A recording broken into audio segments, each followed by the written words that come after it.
Hey guys, welcome aboard to Snoozy Voyager, the only history channel that tucks you in, whispers terrifying truths into your ear, and somehow still gets you to fall asleep. Tonight, we're climbing into the cockpit of one of the most haunting, bewildering, and deeply human stories of the entire 20th century. We are talking about the Kamikaze Pilots of Imperial Japan. Not the energy drink, not the cocktail, the real ones. Young men, most of them barely old enough to shave, who strapped themselves into aircraft loaded with explosives and flew deliberately into enemy warships. Now, before we go anywhere near that cockpit, take a second to like the video and subscribe, but only if you actually enjoy what I do here. It genuinely means the world to me, and it helps more people find their way to this little corner of the internet at 2 a.m. when sleep has completely abandoned them. Leave a comment telling me where you're listening from and what time it is. Whether you're in Tokyo, Texas, or tucked under 3 blankets somewhere in rural Finland, I want to know. And if someone suggested this topic, thank you. Truly. You have very specific taste, and I respect that enormously. Now, dim those lights. Put on a fan for that soft white noise. Pull your blanket up, tuck in your feet. Get horizontal if you haven't already. You've earned it. Whatever chaos today threw at you, tonight, you rest. But first, let's just sit with a few questions for a moment. Have you ever wondered what went through the mind of a kamikaze pilot the night before his mission? Did he sleep? Did he write letters? Did he eat breakfast? What does breakfast even mean when it might be your last one? Did they have a favourite song? Did they argue with their commanding officer about anything the way you argue with your manager about the thermostat? Did they feel brave or just terrified and too polite to say so? Were there pilots who secretly hoped their engine would break down so they'd have an excuse to come home? And what exactly does a 20-year-old think about when he's alone in a cockpit, climbing toward a fleet of warships on the horizon, with nothing but blue sky above him, and the weight of an entire nation pressing down on his shoulders? Congratulations, you've just woken up in 1944. The war in the Pacific is not going well. There's a uniform on your bed, a pair of goggles on the nightstand, and somewhere outside an aircraft is being loaded with enough explosives to sink a destroyer. Someone has put your name on it. Good luck. Let's start at the very beginning, before the uniform, before the cockpit, before any of it. Let's talk about the world these young men were born into, because you cannot understand a kamikaze pilot without first understanding the Japan that raised him.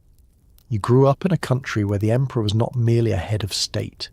He was considered a living god, where loyalty to the nation was taught before mathematics, where the concept of dying with honour was woven into children's stories, the way bedtime tales in the West featured princes and dragons. From the moment you could read, the books in your classroom spoke of duty, sacrifice, and the glory of giving everything for the emperor.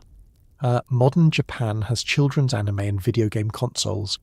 Imperial Japan had something considerably heavier: the Bushido Code, a moral framework built around courage, self-discipline, and the idea that a noble death was infinitely preferable to a shameful life. So before you ever saw the inside of a cockpit, the culture itself had been quietly, methodically, preparing you for the possibility of exactly this. You just didn't know it yet. Your school day began before the sun had properly committed to rising. You lined up in the courtyard regardless of weather, rain, cold, the particular misery of a Japanese winter morning, and you bowed toward the imperial palace, which was hundreds of miles away and completely unable to appreciate the gesture. But that was not really the point. The point was the practice of it. The daily repetition of physical deference that, over years, worked its way from your body into your mind until it stopped feeling like something you were doing and started feeling like something you simply were. Your textbooks were not subtle.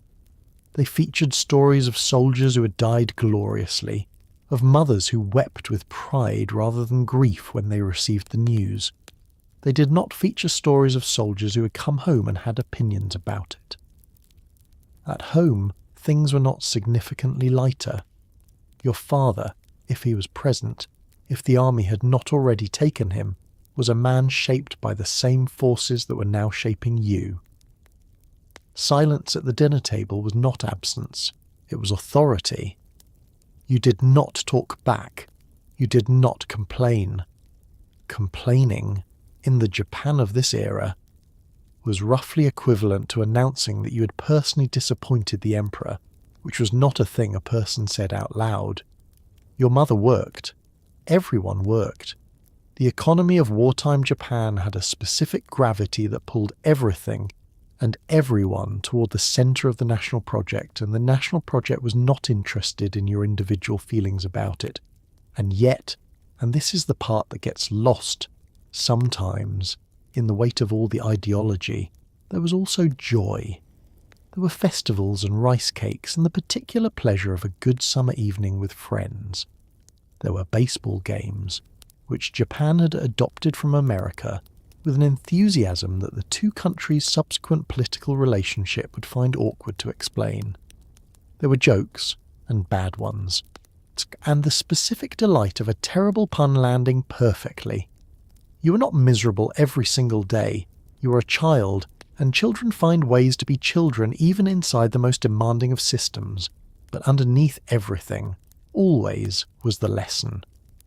The lesson was this: your life belongs to something larger than yourself. Your comfort, your preferences, your survival, these are secondary. What matters is what you leave behind. What matters is whether, when the moment comes, you're the kind of person who steps forward. They were very good at teaching that lesson. The evidence of how good they were is the subject of this entire story. Let's talk about your education, and we use that word loosely, because what awaited young Japanese men selected for military aviation training was less of a school and more of a personality renovation project with very early mornings. You were chosen. That was the framing. Not drafted, not pressured. Chosen, selected from thousands of applicants to become something extraordinary. And perhaps that framing is what made it bearable, because what followed was an existence of breathtaking physical and psychological intensity. You woke before dawn every morning, without exception. You ran. You drilled. You studied aeronautics, meteorology, navigation, and engine mechanics with the focus of someone who understood, correctly, that a misread instrument gauge at 3,000 feet was not a recoverable error. The instructors were not warm. Kindness was not part of the curriculum. What was part of the curriculum was an iron certainty that the weak version of yourself, the one who wanted an extra hour of sleep, who flinched when an instructor screamed in his face, who questioned an order, needed to be dismantled piece by piece until only the useful parts remained. The application process alone was designed to communicate clearly that this was not for everyone. Tens of thousands of young men applied to the aviation training programs in the early 1940s. The physical examinations were extraordinary in their thoroughness: eyesight, hearing, cardiovascular endurance, reflexes, dental health, the precise dimensions of your inner ear, which affects balance and therefore your relationship with a spinning aircraft at altitude. Psychological examinations probed for anxiety, for hesitation, for any evidence that you might in the critical moment prefer to be alive. The acceptance rate varied by year and by program, but it was always low enough to make being chosen feel like an honour, which was, of course, the intent. Once selected, you entered a world of almost complete institutional control. Your time was not your own. Your body was not your own. It belonged to the training schedule, which owned it from 4:30 in the morning until lights out, with no meaningful gaps in between. Physical training was not what you might generously call fitness-focused. It was endurance-focused, which is different. Endurance training does not ask whether you are comfortable. It asks how long you can continue being uncomfortable before something in you breaks, and then it notes the answer and pushes you slightly further. This cadets ran with weighted packs. They performed calisthenics until their arms stopped working, and then continued until their arms reconsidered. They were woken in the night for surprise drills, specifically to practice functioning under conditions of exhaustion, because aircraft do not reschedule themselves around a good night's sleep. The academic component was genuinely rigorous. Navigation was not taught as a theoretical subject, it was taught as a survival skill, which is what it was. You memorized coastlines, you learned to read weather patterns from cloud formations and wind direction. You studied the behavior of engines in cold air, in thin air, in the wet air of Pacific typhoon season. You learned what a failing engine sounded like and how much altitude you would lose before you could do anything useful about it. The instructors who taught these subjects were experienced pilots, many of them veterans of earlier campaigns, and they had the specific authority of people who'd been wrong about something at high altitude and had somehow survived the experience. What you were not taught, what was conspicuously, deliberately absent from the curriculum, was doubt. Doubt was not a skill. Doubt was not a tool. Doubt was a structural weakness that the training was specifically designed to sand away until the surface was smooth, and the question of whether to follow an order simply did not arise. By the time you finished your training and received your wings, pinned to your chest in a formal ceremony that your parents attended and wept through, you were not the person who had applied. You were someone the process had built. The question of whether you liked who that person was had also, somewhere along the way, been quietly removed from the curriculum. Here is the thing about flying that nobody tells you until you've done it. It changes something in you that cannot be changed back. Imagine being 19 years old, living a life of rigid routine and institutional grey, and then one morning they put you in a cockpit and the runway disappears beneath you, and suddenly there is nothing. Nothing between you and the entire sky. For young men who'd grown up in dense cities, in small homes with paper-thin walls, in barracks sleeping shoulder to shoulder with 50 other men, the sheer solitary enormity of the sky above Japan was, by almost every account, something close to religious. The flight instructors noted it in their reports, the way certain cadets, once airborne, seemed to become entirely different people, more alive, more present, calmer paradoxically than they ever were on the ground. The aircraft these men trained on were not glamorous by any measure, but in the air none of that mattered. For a few minutes, the war, the pressure, the propaganda, the dead weight of duty, all of it fell away. There was only the horizon, the engine's roar, and the particular feeling of being for once completely free, which is what makes what came next so unbearably complicated. The training aircraft were old. This is worth saying plainly because it matters. The planes used to train new pilots in the early stages were often biplanes, fabric-covered, open cockpit, rattling and honest machines that had been flying since the 1930s and had developed strong opinions about what they would and would not tolerate. They were not fast, they were not powerful, but they were, in a very direct way, educational. You could feel everything through the controls, every shift of the wind, every reluctance of the engine, every complaint the airframe had about what you were asking it to do. There was no electronic buffer between you and the physics of flight. It was just you, the machine, and the air was under no obligation to cooperate.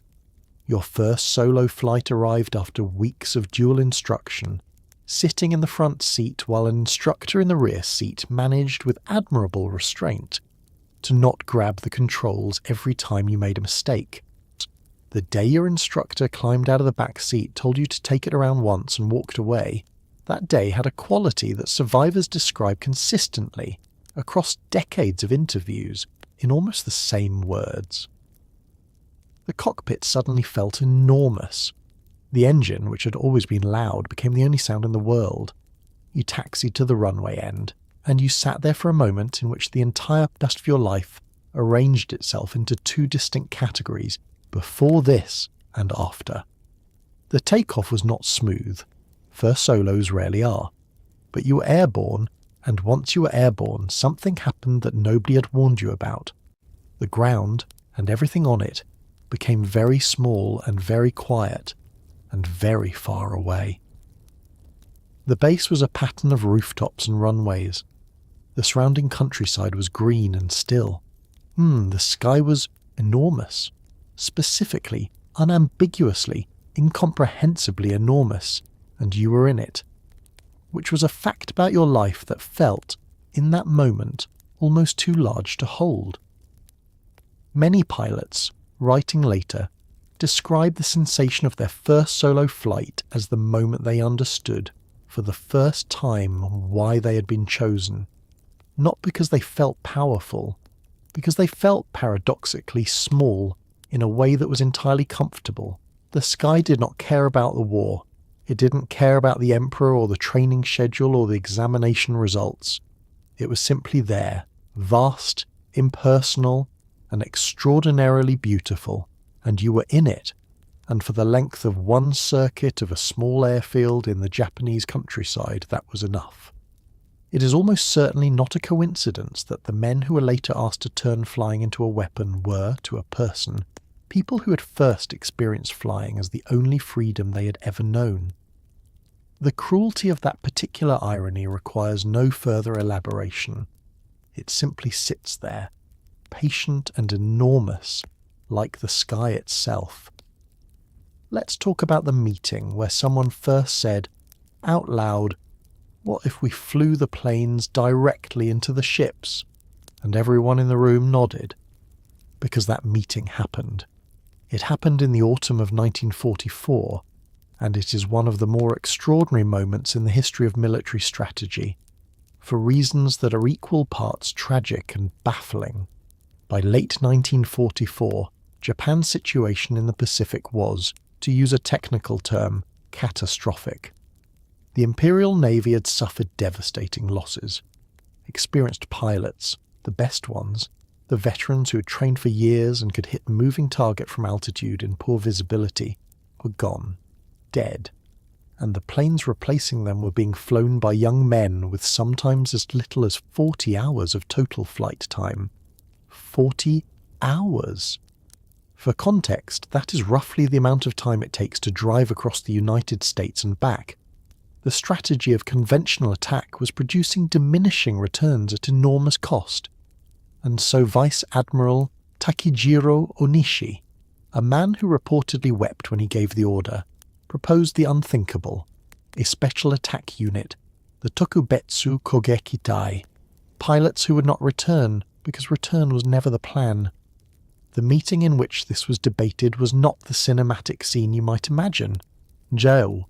There was no dramatic villain twirling a metaphorical moustache, no single cold-eyed strategist pushing a pin into a map with murderous calm. The people in that room were military professionals trying to solve a problem that conventional military thinking had run out of answers for, and what they landed on was not comfortable for any of them. The records that survive suggest argument, hesitation, a heavy silence before agreement. These were not men who found the decision easy. They were men who had decided that easy was no longer an option. The strategic logic, and it had logic, which is one of the disturbing things about it, went roughly as follows. A conventional bombing run against a warship required a skilled pilot, a well-maintained aircraft, a degree of luck, and still had a relatively low probability of hitting the target. An aircraft flown deliberately into a ship had a dramatically higher probability of impact. The aircraft became, in essence, a self-guided bomb, and a bomb that could correct its own course in the final seconds of flight. In an era before precision-guided munitions, this was, from a purely mathematical standpoint, more effective than the alternative. The cost was the pilot. The calculation was that the pilot's life, weighed against the damage a successful strike could do to American naval operations, represented a favourable exchange. This is the calculation. Written plainly, it sits very heavily on the page. Onishi presented the concept to the First Air Fleet and received enough agreement to proceed.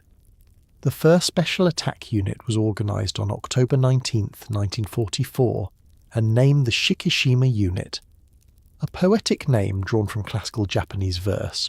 It was divided into 4 sub-units, each named after a line from the same poem: Shikishima, Yamato, Asahi, and Yamazakura. Cherry blossoms were already in the language of it from the very first day. The first official kamikaze attack took place on October 25, 1944, during the Battle of Leyte Gulf. 5 aircraft, each carrying a 250-kilogram bomb, flew into the American escort carrier fleet. One struck the USS St. Lo directly.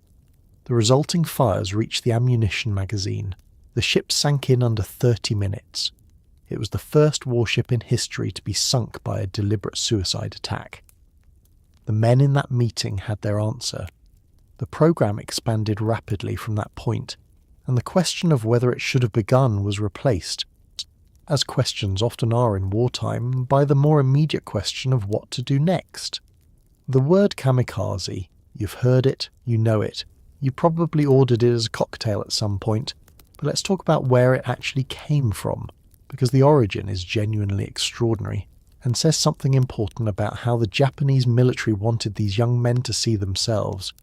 Kamikaze means, literally, divine wind, and it refers to something that happened in the 13th century in 1274 and again in 1281, when the Mongol fleet of Kublai Khan, the greatest military force in the world at that time, sailed toward Japan intent on conquest, and on both occasions was met not by Japanese armies, but by catastrophic typhoons, the storms of almost supernatural violence that obliterated the invasion fleets and saved Japan from occupation.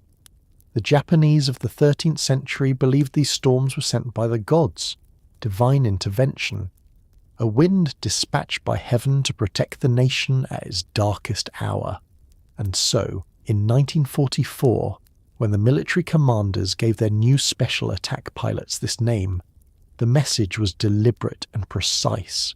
You are not dying. You are becoming the storm. You are the divine wind that will turn the tide. It was, depending on how you look at it, either profoundly poetic or an extraordinarily sophisticated piece of institutional pressure applied to 20-year-olds who are too respectful to say no. The history behind the name deserves more than a passing mention, because it genuinely is remarkable. But in 1274, Kublai Khan dispatched a fleet of somewhere between 500 and 900 ships, carrying approximately 30,000 soldiers toward the Japanese island of Kyushu. The Japanese defenders fought back fiercely, but they were outnumbered and outmatched, and the situation looked dire. Then, as the Mongol fleet sat at anchor preparing for a larger landing, a typhoon struck. The fleet was devastated. Ships sank, soldiers drowned, the remnants withdrew. Japan was saved, not by military genius or superior strategy, but by weather. 7 years later, Khan tried again. This time the fleet was larger. Estimates range from 140,000 to 200,000 soldiers on several thousand ships, which would make it one of the largest naval invasions in history. The Japanese resistance was fierce, but again the numbers were overwhelming, and again a typhoon came. This second storm was more severe than the first. The Mongol fleet was effectively destroyed. Thousands of soldiers drowned or were stranded on Japanese shores and captured.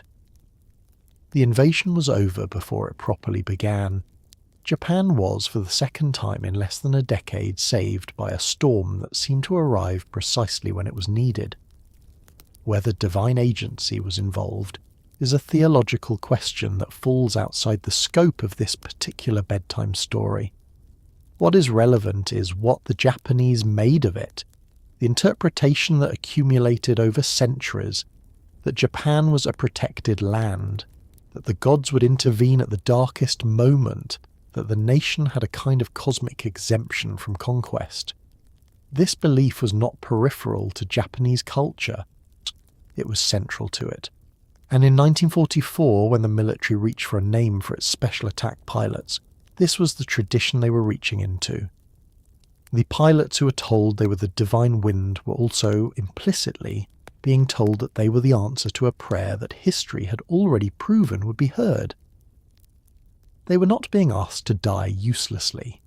They were being asked to become the storm that history said always came. Whether any of them believed this privately in the cockpit in the dark, that is a different question, and one that the historical record answers only in whispers. Here is the question that has followed historians for decades, and it deserves more than a simple answer. Did they volunteer? The official record says yes, emphatically. Pilots were gathered, the concept was explained, and they were asked, not ordered, to step forward. And step forward they did, in overwhelming numbers, sometimes the entire assembled group at once, which sounds, on the surface, like an inspiring story of collective courage. But let's examine the architecture of that choice for a moment. You're 20 years old, you're in a room full of your closest friends, men you've eaten every meal with, trained with, sweated through nightmares alongside. Your commanding officer, a man you have been conditioned since childhood to obey without question, is explaining that the nation needs volunteers for a mission from which there is no return. He is not pointing a gun at your head. He doesn't need to. The entire social structure of your world, the concept of honour, the presence of your peers, the weight of every lesson you have ever been taught about duty and sacrifice is doing that work for him. To not volunteer, in that room, in that moment, would not merely feel cowardly. It would feel like a betrayal of every person you have ever loved. So yes, they volunteered. And it is also true that the conditions under which they volunteered make the word volunteer do an enormous amount of heavy lifting. The specific method by which volunteers were solicited varied between units and commanders, and some of those methods were more coercive than others. One commonly reported approach involved distributing 3 sheets of paper to each pilot. The first sheet had the words, "I strongly wish to participate." The second read, "I wish to participate." The third said, "I do not wish to participate." Pilots were asked to select one and return it. The method sounds administratively neutral until you consider that the forms were collected by commanding officers who would then know exactly who had submitted the third sheet. In a military culture where the concept of collective shame was alive and operational force, where to be the person who did not volunteer was to be visible, named, known as the one who had declined. The existence of the third option was somewhat theoretical. Other accounts describe more direct pressure. Senior pilots who had already volunteered speaking to juniors, framing the choice in terms of unit honour and brotherhood. Commanding officers who stopped just short of ordering compliance, but made the expectation unmistakable. Some men report being told they had volunteered before they had been explicitly asked, that their name had been placed on the list as a formality, because naturally someone of their character and commitment would want to participate. A volunteer program that assumes your answer before you give it is a very specific kind of volunteer program. And yet, and this is where it becomes genuinely complicated, there were also men who did, by every account, want to go, who believed sincerely and completely in the cause, who felt that this was the highest expression of everything their culture and their training had taught them to value, who were not coerced in any meaningful way because coercion implies resistance, and they had none. For these men, the program offered something that is harder to dismiss, a sense of meaning, a role that the culture had organised itself to treat as the most honourable one available, the chance to matter, maximally, at the end. The truth is that both things were true simultaneously. Some volunteers were genuinely willing. Some were socially coerced in ways so thoroughly internalized that they experienced the coercion as choice. Most were probably somewhere in the complicated middle, as human beings usually are when asked about the decisions that define them. Let's slow down here, because this is where the history stops being history and becomes something else entirely. Almost every kamikaze pilot wrote a letter before his final mission. Some wrote to parents, some to younger brothers and sisters, some to friends from school, a few to girls they had never had the courage to speak to properly before leaving for training. These letters were collected, censored, and in many cases kept locked away for decades after the war. When they were finally published, first in Japan, then translated for the rest of the world, the response was the same everywhere: stunned silence, followed by grief. Because what you find in these letters is not the voice of a fanatic. It is not the voice of someone consumed by ideology or hatred. What you find over and over is a young person trying very hard to say goodbye in a way that will not break the people they love. They wrote about the cherry blossoms. They wrote about missing their mother's cooking. They wrote about being embarrassed that they had not been better sons. They told younger siblings to study hard and eat their vegetables. They apologized for leaving, for worrying everyone, for not being more help around the house. A 19-year-old boy apologizing for not doing enough chores. In a letter he wrote the night before he flew himself into a warship: "If you need a moment, take it. We'll be here." The censorship of these letters was real and systematic, and it shaped what survived. Letters deemed too emotionally distressed, too honest about fear, too openly ambivalent about the mission, were suppressed. What reached families were letters that had been filtered through the ideological requirements of the program, which means that the letters we have access to today are by definition the ones the military found acceptable. The ones that express doubt too clearly, or grief too openly, or anger, those were removed. And yet, even within those constraints, even in letters that had passed through censors specifically looking for acceptable content, the humanity leaks through with a consistency that no amount of institutional filtering could prevent. One pilot, 22 years old, wrote to his mother that he wished she could see the sky from the altitude at which he flew, because he thought she would find it beautiful, and he wanted to share it with her. He wrote this in a letter that began with the correct ideological formulations and ended with them. But in the middle was this: a son, wanting his mother to see something beautiful he had found. Another wrote to his younger brother with extremely specific instructions about the proper way to catch fish from the river near their home, because he was worried his brother's technique was wrong and would result in poor results, and he wanted to make sure someone in the family was catching fish correctly. The letter is 3 pages long. 2 of the pages are about fishing. The war gets 1 paragraph, brief and formal near the end. A number wrote poetry. The Japanese tradition of poetry, particularly the short compressed forms of haiku and tanka, was woven into educated Japanese life in a way that has no direct equivalent in most Western cultures. To write a poem at a significant moment was not affected or unusual. It was natural. The poems these men left behind are not always technically accomplished, because not all of them were poets. But they are almost all about the same things: the natural world, impermanence, the specific beauty of things that do not last, cherry blossoms, the light on water, the sound of rain. What you do not find reading these letters is hatred. This is the detail that surprises people most consistently. They were not consumed by hatred of the enemy.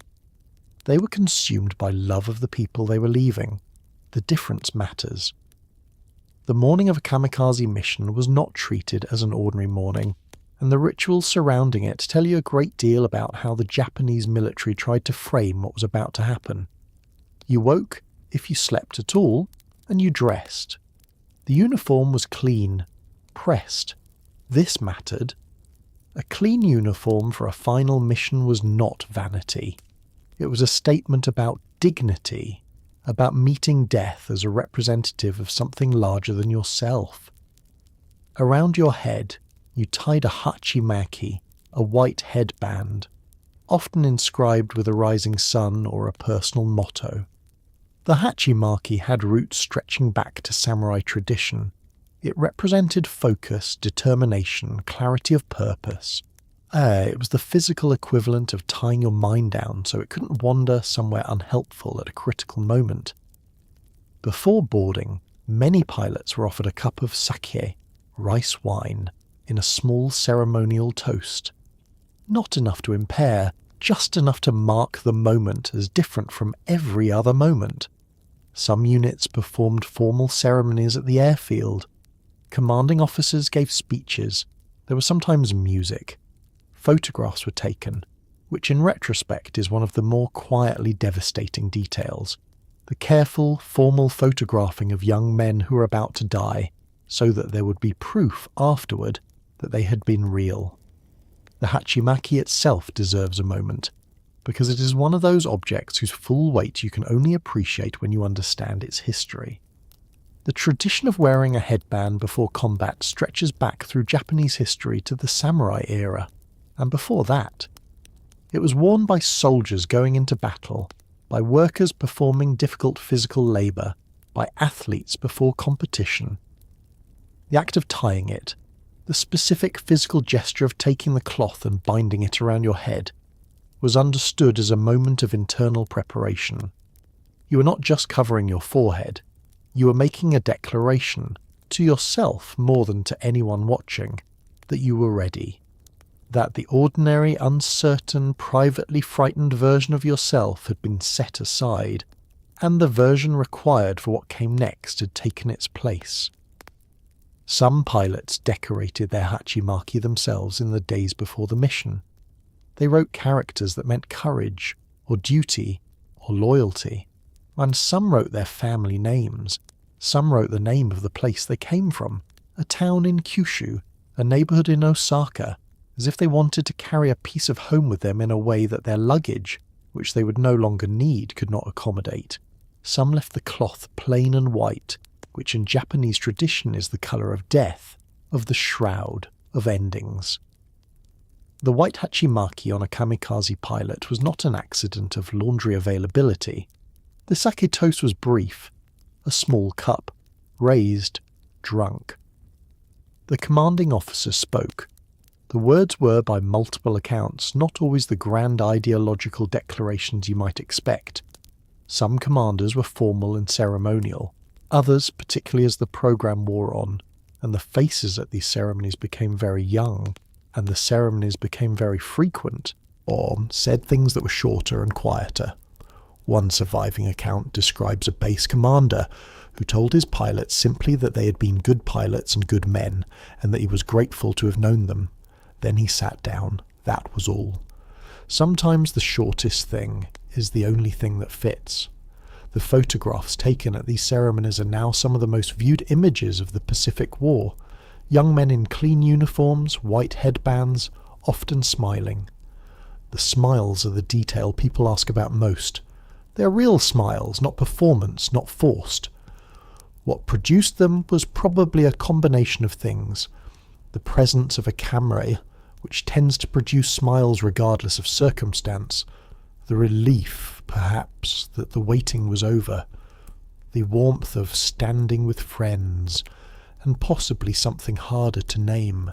The specific quality of a moment that everyone present understands is significant, and which produces sometimes not tears, but a kind of fierce and fragile brightness. Let's talk about what they actually flew, because the reality of the kamikaze aircraft is simultaneously more mundane and more terrifying than the mythology suggests. The popular image is of a sleek, purpose-built weapon hurtling toward its target with precision and power. The reality, particularly in the later stages of the war, was considerably more improvised. The most commonly used aircraft was the Mitsubishi Zero, the same fighter that had been the pride of the Imperial Navy at the beginning of the war and was by 1944 increasingly outclassed by American aircraft.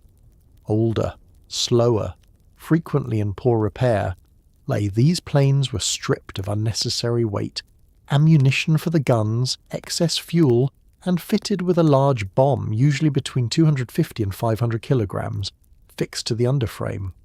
In the final months of the war, the situation became more desperate still. The Oka, which translates with a certain grim poetry as cherry blossom, was a purpose-built manned rocket bomb, carried beneath a larger aircraft and released close to the target. It had no landing gear. It was never intended to land. By the end, pilots were sometimes flying aircraft so poorly maintained, so fuel-starved, so mechanically unreliable, that reaching the target was itself uncertain. The plane was a bomb with a human guidance system attached, and the human guidance system was 20 years old and very tired. The Mitsubishi Zero, at the beginning of the Pacific War, had been a genuinely remarkable aircraft. Fast, manoeuvrable, with an exceptional operational range for its era, it had given Japanese naval aviation a significant advantage in the early campaigns. American pilots in 1941 and 1942 had found it a deeply unpleasant adversary, but aircraft design in the 1940s moved very quickly, and the Zero did not keep pace. By 1944, the American Hellcat and Corsair were significantly superior in speed, firepower, and crucially armoured protection for the pilot. The Zero had always prioritised manoeuvrability over protection. Its pilot sat in an unarmoured cockpit above unprotected fuel tanks. This had been acceptable when Japanese pilots were more experienced and American ones less so.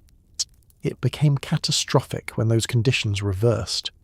The Zeros used for kamikaze missions were often the oldest aircraft on the base, the ones that would not be competitive in a conventional dogfight that had accumulated too many hours and too many repairs to be reliably fast or reliable at all. Stripping them of excess ammunition and reducing the fuel load to only what was needed to reach the target and no more made them lighter, which helped somewhat with performance. The bomb welded or bolted to the undercarriage made them heavier, which did not. The aerodynamics of the resulting configuration were, by all accounts, challenging. The aircraft handled differently. The added weight changed the response of the controls.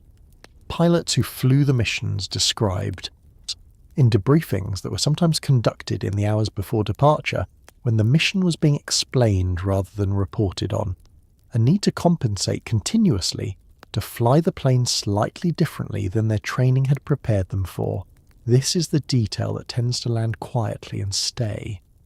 Young men with limited flight hours, flying deteriorating aircraft that had been modified in ways that changed their handling characteristics, toward targets defended by the most intensive anti-aircraft systems in naval history, with no possibility of aborting the approach once committed. The miracle is not that some of them missed. The miracle is that any of them found their targets at all. Here is something the mythology almost never mentions: the waiting. Because missions were frequently delayed. Bad weather, mechanical failures, the shifting tactical priorities, communication breakdowns. The machinery of war is chaotic, and chaos does not keep a neat schedule. Which meant that some pilots were told they would fly tomorrow, and then tomorrow came and the mission was postponed, and they were told again tomorrow, and then again. There are accounts of pilots who went through this cycle for days, a week, longer, who woke up each morning not knowing if this was the morning, who ate breakfast or didn't under that specific wait. Imagine, if you can, saying goodbye to someone, watching their face as they hear the words, feeling the weight of the moment, and then nothing. Come back inside. Dinner's ready. Try again next week. The psychological machinery required to keep a human being functional through repeated cycles of preparation for death is extraordinary. These some pilots reportedly became almost serene after a certain point, not because they had transcended fear, but because the waiting had simply exhausted every other emotion available to them. and what was left was a kind of tired, quiet acceptance. Others, by all accounts, were never okay with it. Not even close. The weather was the most common cause of delay, and the Pacific weather in the campaign seasons of 1944 and 1945 was not cooperative. The same typhoon conditions that had historically protected Japan from invasion now disrupted outgoing missions. Low cloud cover, poor visibility, strong winds, any of these could ground a sortie that had been prepared for days. Pilots who had spent the previous evening in ceremony, who had written their letters and tied their headbands and said their goodbyes, would wake to a base commander explaining that conditions were unsuitable and the mission would be rescheduled. Then they went to breakfast. The absurdity of this, and it is an absurdity, even though it is also a tragedy, and both things are true at once, was not lost on the pilots. Multiple accounts and letters describe the strange quality of being alive on a day you had not planned to be alive on. The day had a different texture. Food tasted different. Conversations with friends had a peculiar intensity. Some men who had previously been quiet became talkative. Some who had been talkative became very still. One account describes a pilot who spent an entire unexpected extra day reorganizing his belongings with extreme care, folding his extra uniform, arranging his few personal items, not because he expected to need them, but because the act of putting things in order was the only way he could think of to process the continuation of his existence. The pilots waiting for delayed missions were not idle. The base continued to function. Aircraft required maintenance. Training flights were conducted. Administrative duties continued. Life went on in all its mundane dimensions because it had to, because there was no alternative way to inhabit time. And so you ate your meals and you maintained your aircraft and you perhaps played cards in the evening, and the whole time underneath everything was the knowledge of what was scheduled, and the question of when it would actually happen, and the further question, the one that nobody asked out loud, of what it meant that you were still here. Some pilots facing extended delays asked to write additional letters home. Always some were permitted to do so, some were not, on the grounds that excessive correspondence would cause additional distress to families who had already received a farewell. This was a military calculation applied to the question of how much a young man should be allowed to say to his mother, which is the kind of sentence that requires no further commentary. The waiting produced something in these men that the official records struggled to categorize. Not quite fear, not quite courage, not quite peace. Something that was all three, in shifting proportions on different days at different hours, in the space between the alarm and the breakfast and the briefing and the sky. The men who organized and commanded the Kamikaze program are among the most complicated figures in the history of the Second World War, and they resist easy categorization, which is inconvenient but true. Vice Admiral Onishi, the architect of the program, reportedly spent the evening after giving his first orders weeping alone in his quarters. He would later, at the war's end, take his own life by ritual disembowelment seppuku, without allowing anyone to administer the coup de grace, dying slowly over many hours. He left a note apologizing to the pilots he had sent to their deaths. This is not the behavior of a man who felt no moral weight. But it is also true that he gave the orders, that he organized the program, that he gave speeches at airfields describing the pilots as gods, as divine winds, and that these speeches had the desired effect of producing willing participants. The commanding officers occupied a position of extraordinary moral difficulty, men who believed genuinely, either that they were doing what the situation required, while also knowing, somewhere quieter, exactly what they were asking. History has not been gentle with this ambiguity, and perhaps it shouldn't be, but it is there, and it is real. Onishi was not a simple man, and his story does not resolve into a simple lesson. He had joined the Imperial Navy as a young man with genuine ability, and had risen through its ranks during a period when Japanese naval aviation was developing from almost nothing into one of the most formidable air forces in the world. He was involved in the early planning stages of the attack on Pearl Harbor, a fact that places him, from the beginning, in the company of decisions that history would find difficult. He was known among the pilots who served under him as someone who took their welfare seriously, who visited wounded men in hospital, who remembered names. This isn't performance. Multiple accounts from people who had no reason to protect his reputation describe the same person, a man who cared, genuinely, about the individuals under his command, and who nevertheless organised a program that treated those same individuals as precision munitions. The base commanders who ran the day-to-day operations of the kamikaze air bases were a varied group, and their approaches to the human dimension of their role varied accordingly. Some maintained a formal distance, issuing orders through proper channels, conducting ceremonies with military correctness, keeping the machinery of the program moving with professional efficiency. Others could not quite manage that distance. There are accounts of base commanders who knew every pilot by name, who attended every departure ceremony regardless of the hour, who were seen afterward standing alone on the empty airfield for longer than the occasion strictly required.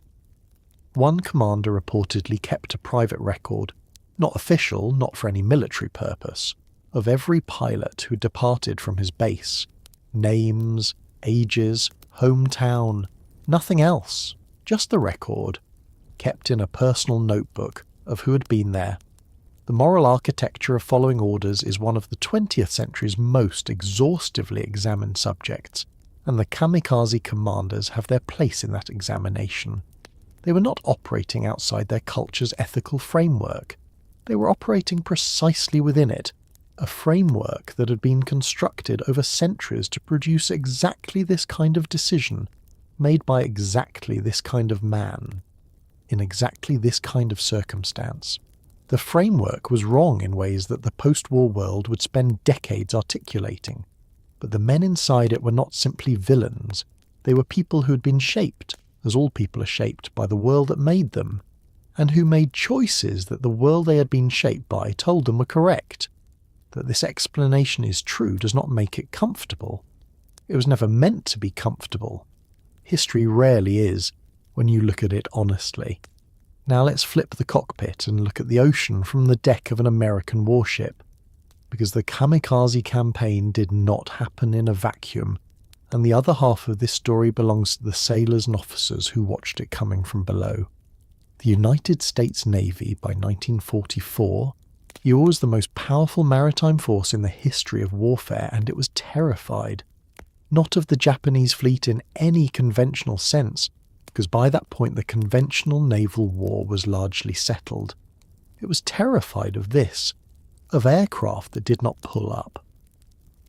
American sailors had been trained for combat, for incoming fire, for the chaos of a naval battle, but the specific experience of watching an aircraft aim itself directly at your ship and understanding, with a terrible clarity, that the pilot is not going to flinch, produced a particular kind of dread that veterans described decades later in almost identical terms.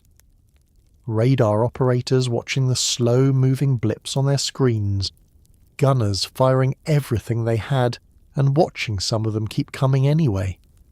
The ships that survived kamikaze attacks often did so with catastrophic damage and significant casualties. The ones that didn't survive took their crews with them. By the end of the campaign, kamikazes had sunk dozens of ships and damaged hundreds more. The psychological impact on American naval personnel was severe enough that casualty and damage reports were classified for a time, to prevent panic spreading through the fleet. The radar operators were often the first to know, and knowing first was not the advantage it might seem. The radar screens of 1944 were not the crisp digital displays of modern imagination. They were glowing green circles with blips, smears of light that represented aircraft at ranges of sometimes 50 miles or more. A trained operator could read speed and bearing from these blips. And what he could read, in the autumn of 1944, was aircraft moving toward the fleet at speeds consistent with fighters on courses that did not deviate, that did not circle in the way that conventional attackers would circle looking for optimal attack angles. They came straight, always straight. The radar operator would call it in, the combat air patrol would be scrambled, and then everyone on every ship within range would wait. The anti-aircraft defences of the American fleet were, by this point in the war, extraordinarily dense. The lessons of earlier campaigns had been absorbed, and the fleet had responded with a layered defensive system, combat air patrols of fighters at range, then a wall of anti-aircraft fire from escort vessels positioned as pickets around the main fleet, then the guns of the ships themselves. The picket destroyers had the hardest assignment. They sat at the outer edge of the fleet's defensive perimeter specifically to provide early warning and draw attackers away from the carriers and battleships. This meant they were first in the path of incoming kamikaze strikes, and the casualty rates among picket destroyer crews during the Okinawa campaign were among the highest of any naval role in the Pacific War. The men who served on those destroyers knew what their position meant. They went anyway. This is worth saying, because the story of courage in this campaign belongs to both sides of the equation. When a kamikaze struck, when the defensive fire was not enough, when the combat air patrol arrived too late, when the pilot found his angle and held it, the result was a specific kind of catastrophe. The aircraft, yet carrying its bomb and its remaining fuel, did not merely explode on contact, it burned. Burning aviation fuel spreading across a ship's deck, finding its way into ventilation systems, reaching ammunition magazines, was frequently more dangerous than the bomb itself. Damage control crews, the men whose job was to fight the fires and seal the flooding and keep the ship alive, worked in conditions that survivors struggled to describe without falling into silence partway through the attempt. The classified damage reports, when they were eventually reviewed by naval leadership, produced a serious strategic concern. Not that the fleet was losing. It was not. The mathematics of industrial production were always going to resolve in America's favour, but that the psychological cost to naval personnel was accumulating in ways that could affect operational effectiveness. Men who had survived one kamikaze strike and then another, and then a third, were carrying something that did not appear on any official casualty list. The fleet kept fighting. The fleet kept winning. And the men in it carried what they carried in the particular silence that combat veterans of that generation were expected to maintain for the rest of their lives. The letters home were censored. The public statements were ceremonial. The official narrative was one of serene, willing sacrifice. But let's talk about what slips through the cracks, because human beings are not particularly good at completely concealing the truth, even when institutional pressure insists they must. Some pilots, in the final hours, became very quiet in ways their friends noticed. Some ate their last meal slowly, with what witnesses described as unusual concentration, not savouring it exactly, but paying attention to it in a way that suggested they were aware it was the last time. Some joked, dark, absurd, self-aware jokes that were clearly functioning as a pressure release valve for feelings they had no other way to express. Some got angry, briefly, and then went very still. A handful of accounts describe pilots who asked very quietly to be allowed to write one more letter, or take a photograph of someone they loved out of their pocket and look at it for a moment before climbing into the cockpit. None of this appears in the official record. Most of it was preserved only because someone who witnessed it told someone else who told someone else. And the story survived by accident. They were afraid. Of course they were afraid. They were human beings. The extraordinary thing is not that they were afraid, it's that they went anyway. Fear in the context of the kamikaze program was a subject so thoroughly prohibited by the cultural and institutional framework surrounding it that many of the men involved appear to have had genuine difficulty identifying what they were feeling as fear.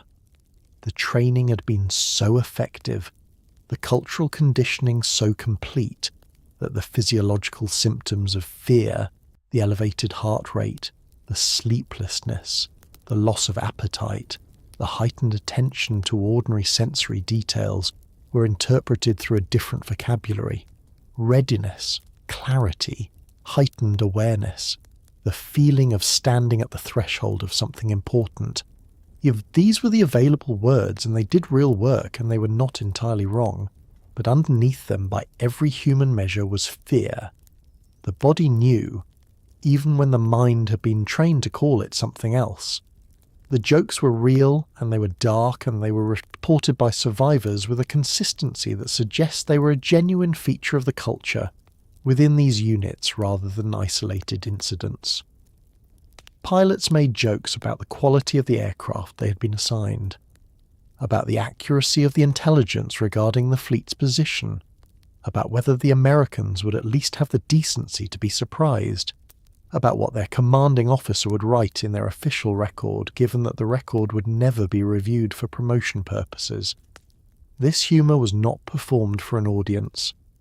It was the private language of men who had found, in absurdity, a way to be honest about their situation without violating the codes that forbade direct expression of doubt or fear. Gallows humour is called that for a reason. It is what human beings do when they are standing very close to the gallows and the available alternatives to humour are considerably worse. The anger is less well documented, but appears in enough accounts to be taken seriously. A pilot, the night before his mission, snapping at a friend over something trivial. A young man in the mess hall who stood up abruptly from his dinner and walked outside and did not return for an hour. Anger is fear's noisier sibling, and it leaks through institutional suppression more easily than fear itself, perhaps because it can be relabeled as spirit, as fighting resolve, as the righteous fury of a warrior. The relabeling helped no one, but it allowed the expression, and sometimes expression is the only pressure valve available. What none of them could say, in any of the available languages, was the simplest thing. I do not want to die. Not because it wasn't true, it almost certainly was for most of them, because the desire to live is not something cultural training fully extinguishes, only suppresses. But because there was no place for that sentence to go, no context in which it could be received, acknowledged, and responded to with the care it deserved. It had to go somewhere, and so it went into the jokes, and the silence, and the extra letter requests, and the long pauses before climbing into the cockpit. It went into the ordinary human behaviour of people doing something extraordinary and frightening and final, which looks, from the outside, simply like a morning at an airbase in 1944. Here is a thing that actually happened. More often than the official record would like to admit, pilots turned back. Mechanical failure was the most common excuse, and it frequently was a genuine mechanical failure, because the aircraft being used in the later stages of the war were in poor condition.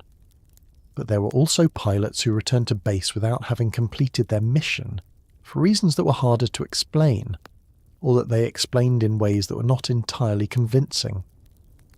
What happened to them is a story of its own. The official line was usually charitable. A second chance was given, a new mission assigned. In some cases, returned pilots were treated with a degree of shame by peers. In others, commanding officers looked the other way with a quiet pragmatism that suggests they understood more than they said. There are a very small number of accounts of pilots who survived the war simply because they kept being assigned missions that were delayed, or kept experiencing mechanical difficulties, or kept somehow finding reasons to be alive one more day. Whether these were accidents of war or something else, no one said out loud. You didn't say it out loud, you just quietly kept breathing. The mechanical failures were real.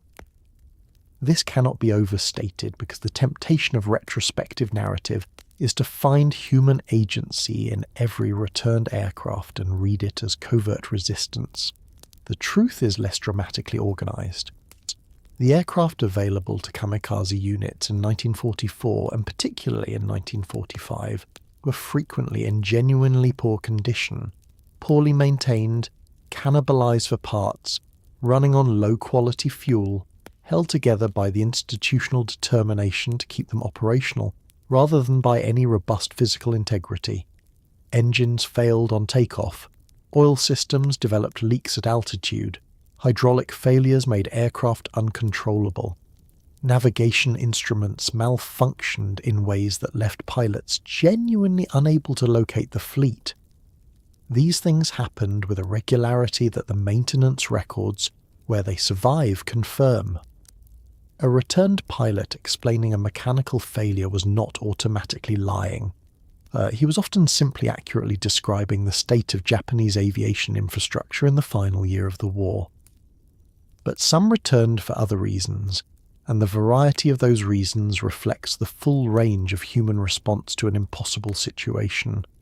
Some turned back because they became lost and ran low on fuel before locating the fleet, a navigational failure that the inadequacy of available charts and instruments made entirely plausible.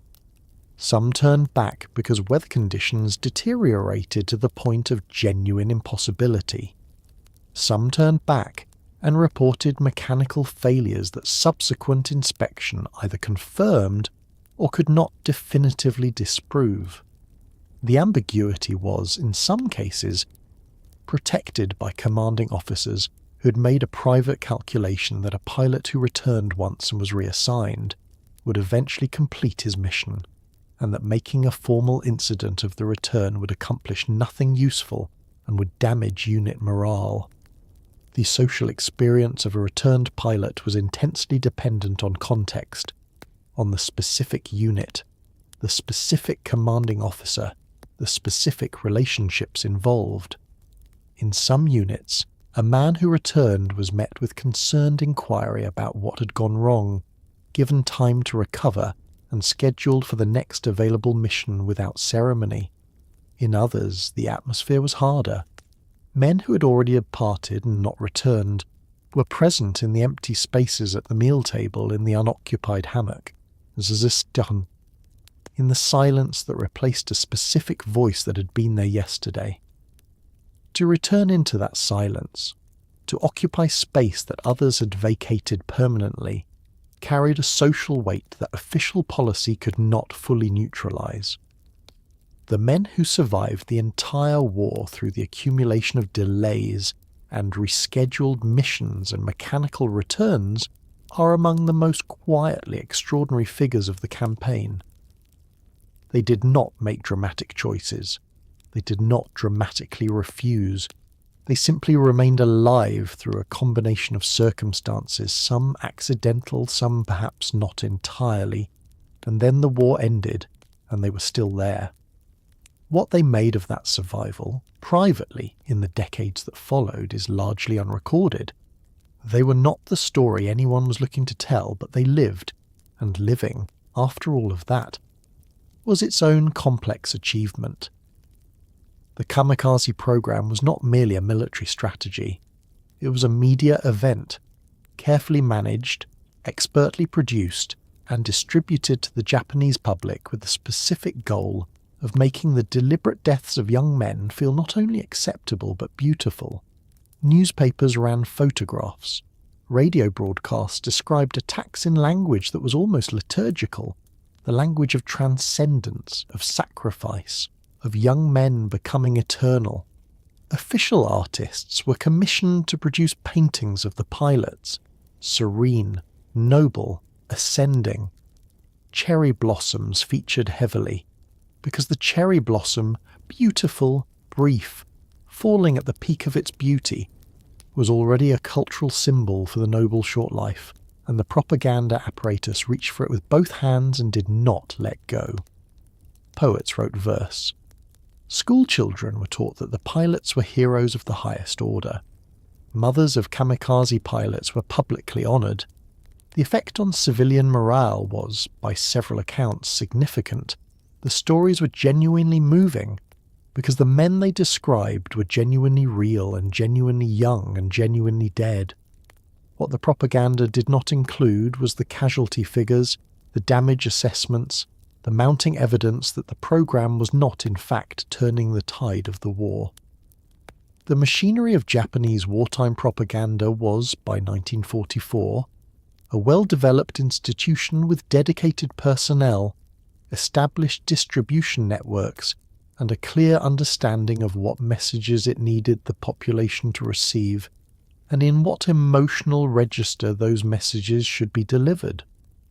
The Kamikaze program was, in some respects, the program that propaganda had been preparing the population for since the beginning of the war, the ultimate expression of the values that had been celebrated and reinforced for years.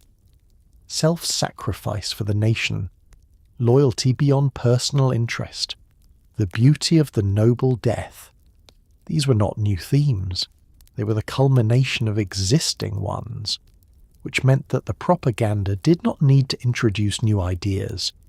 It only needed to show the population that the ideas they already held had produced in practice exactly what they had always been told they would produce.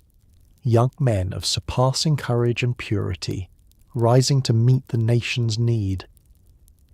The newspapers handled the deaths with a specific vocabulary that had been more or less standardized across the major publications. Pilots did not die. They scattered like cherry blossoms. They returned to the gods. They fulfilled their glorious duty. The language of biological endings, the plain, physical words for what happens to a human body when an aircraft strikes a warship, was entirely absent. In its place was the language of transcendence, light, flowers, ascending, eternal. It was extraordinarily effective rhetoric, because it took the worst thing, the death of a young person, and placed it within a framework of meaning so large and so beautiful that grief became pride, and the question of whether it was worth it became almost impolite to ask. What the Japanese public was not told, for as long as military censorship could maintain the omission, was the actual strategic result of the campaign. The damage being inflicted on American ships was real, and it was significant, but it was not decisive. The American fleet was not retreating. American production was replacing damaged and destroyed ships faster than the campaign could eliminate them. The war was not turning. None of this appeared in the newspapers. Instead, each successful strike was reported as a triumph, as evidence that the divine wind was working, that Japan's spiritual resources could overcome American material superiority, that the outcome was still uncertain, and the sacrifice was still meaningful. By the time the population understood the true situation, it was too late, not for the Kamikaze program, which continued to the very end, but for the broader illusion that the program was achieving its stated purpose. The mothers who were publicly honoured deserve a specific mention, because they are the element of the propaganda architecture that is hardest to look at directly.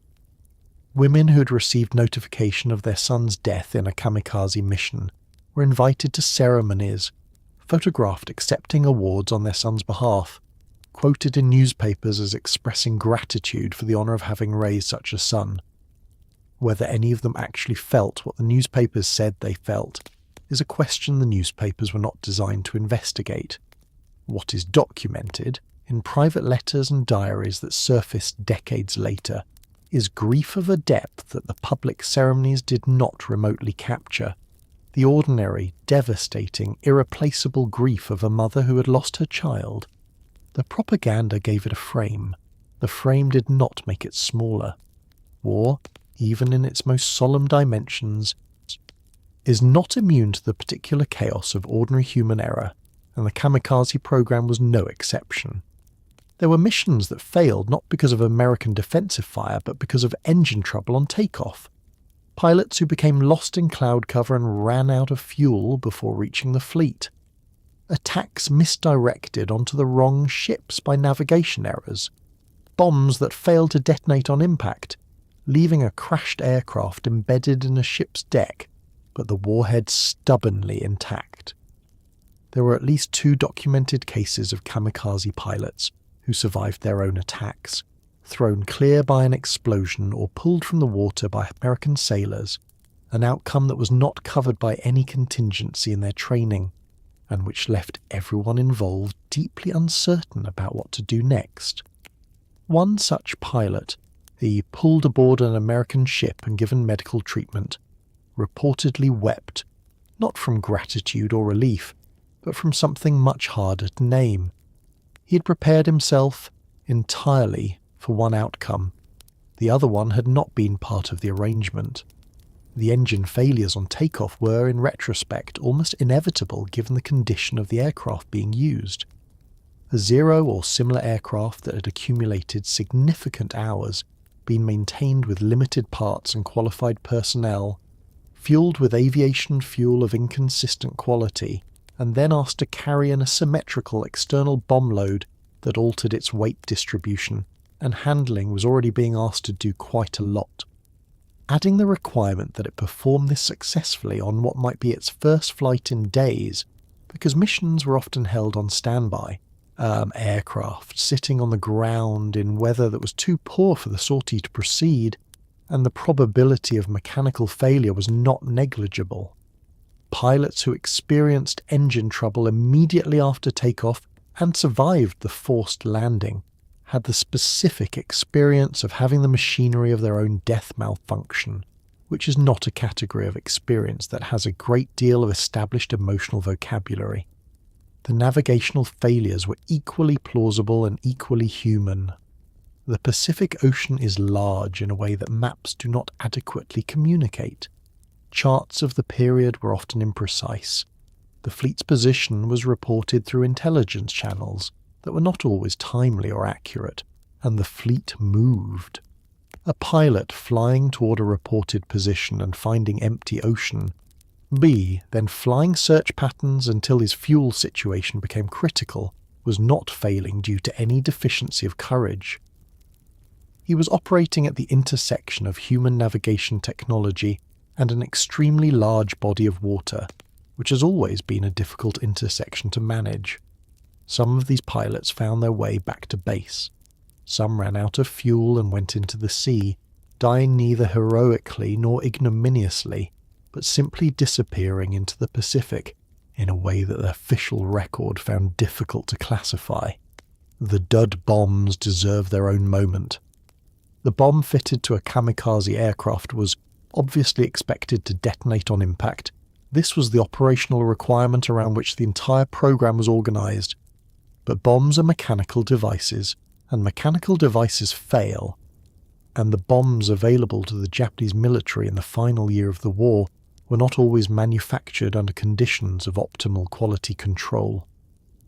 There are documented cases of aircraft striking American ships, and the bomb simply not exploding, the aircraft crashing and burning, causing fire damage and possible structural damage, but the warhead remaining inert.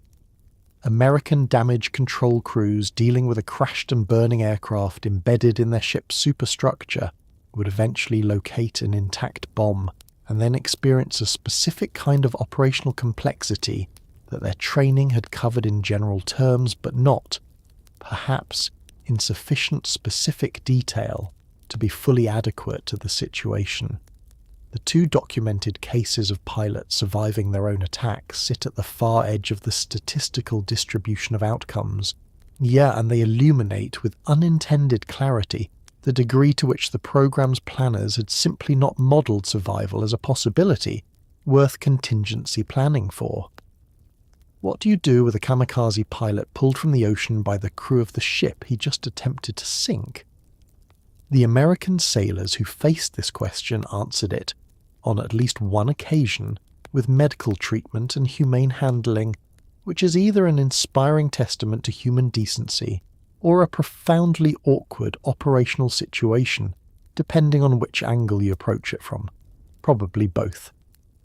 Let's talk about the Orca, because while the Zero gets most of the cultural attention, The Oka, the purpose-built manned rocket bomb, is the detail that tends to produce a moment of complete silence when people hear it for the first time. The Oka was exactly what it sounds like. A small rocket-powered aircraft designed from the ground up to be flown into a target by a human being. It carried a warhead of 1,200 kilograms, more than twice the explosive payload of a standard Kamikaze Zero. It had no landing gear. It had no provisions for a return journey. It was carried beneath a larger bomber aircraft, the mother plane, to within range of the American fleet, at which point the pilot would climb through a hatch into the Oka, disconnect, ignite the rockets, and guide the weapon to the target manually. The American Navy named it the Baka, the Japanese word for fool or idiot, which was partly a deliberate propaganda move and partly, if we're honest, a psychological defense mechanism, and because there is something about a weapon that requires a person to die in order to function, that resists easy categorization as merely a technical problem to be solved. The Oka was real. It was used. Several worked exactly as intended. The design process for the Oka began in mid-1944 and moved with the urgency of a program that understood time was not on its side. The designer, Ensign Mitsuo Ota, presented the concept to naval aviation authorities in August of that year. The concept was straightforward in its engineering logic: a high explosive warhead, a small airframe capable of being carried beneath a bomber, rocket motors for terminal acceleration, and manual guidance by a pilot in the final phase of approach. The conventional objection to manned weapons that training a pilot costs more than the weapon is worth was inverted here, because the whole point was that the pilot and the weapon were the same thing, and the guidance precision a human being provided was worth the cost. The Navy approved the design, and production began almost immediately. By October of 1944, the first Okas were rolling out of production. It had taken roughly 2 months to design and begin manufacturing a manned flying bomb. The 20th century moved quickly. The operational profile of the Oka mission was, from a pure aeronautic standpoint, genuinely complicated. The mother aircraft, typically a Mitsubishi G4M bomber, known to American pilots as the Betty, was already a relatively slow and vulnerable aircraft when unloaded. Carrying an Oka slung beneath its fuselage made it slower, less manoeuvrable and more detectable on radar. This meant that the mother aircraft had to penetrate the American fleet's defensive perimeter, the combat air patrol, the radar pickets, the anti-aircraft fire, while carrying an enormous and non-jettisoning payload, and it had to do so at relatively low speed. This proved in practice extremely difficult. A significant number of mother aircraft were shot down before they could reach release range, taking their Okas and the pilots inside them with them, lost not in the final rocket-powered dive toward a warship, but in the unglamorous medium-altitude vulnerability of a slow bomber carrying a very large bomb and a very small passenger. The Oka pilots who did reach release range and disconnect from the mother aircraft experienced something that no other combatants in the war experienced. A final approach conducted in almost complete silence, the rocket motors not yet ignited, in an aircraft that was already gliding toward its target with no possibility of reversal. The pilot would arm the warhead, ignite the rockets in the final seconds, and the Oka would accelerate to speeds exceeding 500 miles per hour in the terminal dive. At those speeds, in that aircraft, with that payload, the margin for American defensive response was measured in seconds. Several American ships were struck by Okas. The USS Manat El Abele was sunk by one in April of 1945, the first ship sunk by an Oka in combat. The weapon worked. The question of what it cost to make it work was never answered in a way that the program's designers found necessary to address. Let's come back down to Earth, or very nearly to Earth, and talk about something profoundly ordinary. What did they eat? Because whatever else the day of a final mission was, it was also a day that required breakfast, and lunch if the mission was delayed, and possibly dinner if it was delayed again, and human bodies require fuel regardless of what the rest of the machinery of the situation is doing. In many units, the final meal before a kamikaze mission was notably better than the standard military ration: rice, fish, sometimes fruit, sometimes a small sweet, sometimes sake. This was not incidental. The commanding officers understood on some level that the quality of a man's last meal is a statement about his value, and they tried, within the constraints of a resource-starved military, to honour that. Some pilots reportedly barely touched the food. Others ate with a thoroughness that suggested they had decided, consciously or not, that if this was the last thing they were going to do, they were going to do it properly. A few accounts describe laughter at the final meal. Real laughter. The kind that surprises the person making the sound. The gallows humour of young men who have run out of other ways to process the situation and have landed on the oldest coping mechanism available, finding the absurdity of their own predicament genuinely, darkly funny.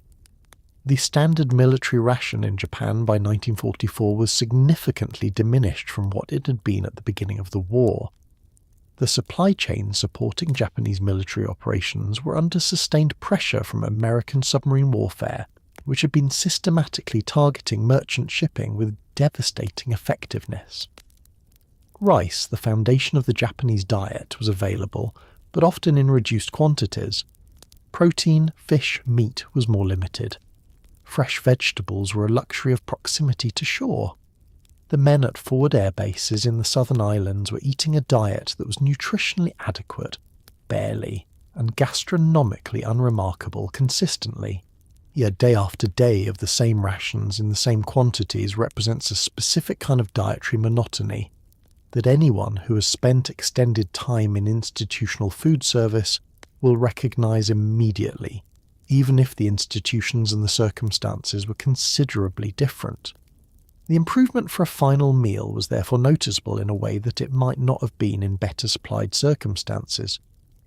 Rice that was better quality, whiter, less mixed with inferior grains. A piece of grilled fish that was fresh rather than salted and preserved.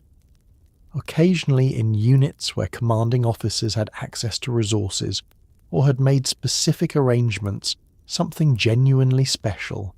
A small piece of fruit, a sweet confection, a cup of properly brewed tea rather than the watered-down substitute that had become the norm.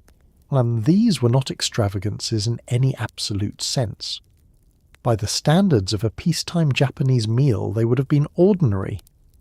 But in the context of the base, in the context of the preceding weeks and months of standard rations, they registered as significant, as care, expressed through the only medium the situation had available. The sake at the final ceremony was ceremonial in function, but real in effect. A small cup, warm, taken in company. Sake has been part of Japanese ritual occasions for over 1,000 years, present at weddings and funerals and the occasions in between that require marking as different from ordinary days. Its presence at kamikaze departure ceremonies was not an indulgence. It was a recognition that this moment deserved the same ritual weight as any other significant threshold in a human life. The cup was small. The gesture was large. And the taste of warm sake on a morning at a southern Japanese airbase, with the sound of aircraft engines warming up outside and the knowledge of what the day held, that taste was something that the men who experienced it and survived reported decades later with a clarity that suggested the memory had been preserved in amber, untouched by time. The laughter at those final meals was real, and it was reported too consistently to be dismissed as embellishment. Human beings laugh at funerals. They laugh at the edges of impossible situations because laughter is the organism's emergency pressure release, the valve that opens when all other outlets have been sealed.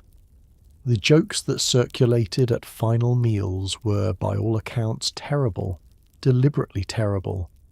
Jokes about the unreliability of the aircraft. about the quality of the maps, about whether the Americans would notice them coming. Jokes that acknowledged the situation with a sideways glance rather than a direct stare, because the direct stare was not something anyone at the table could manage for very long. The laughter that followed these jokes had a specific quality that witnesses struggled to describe.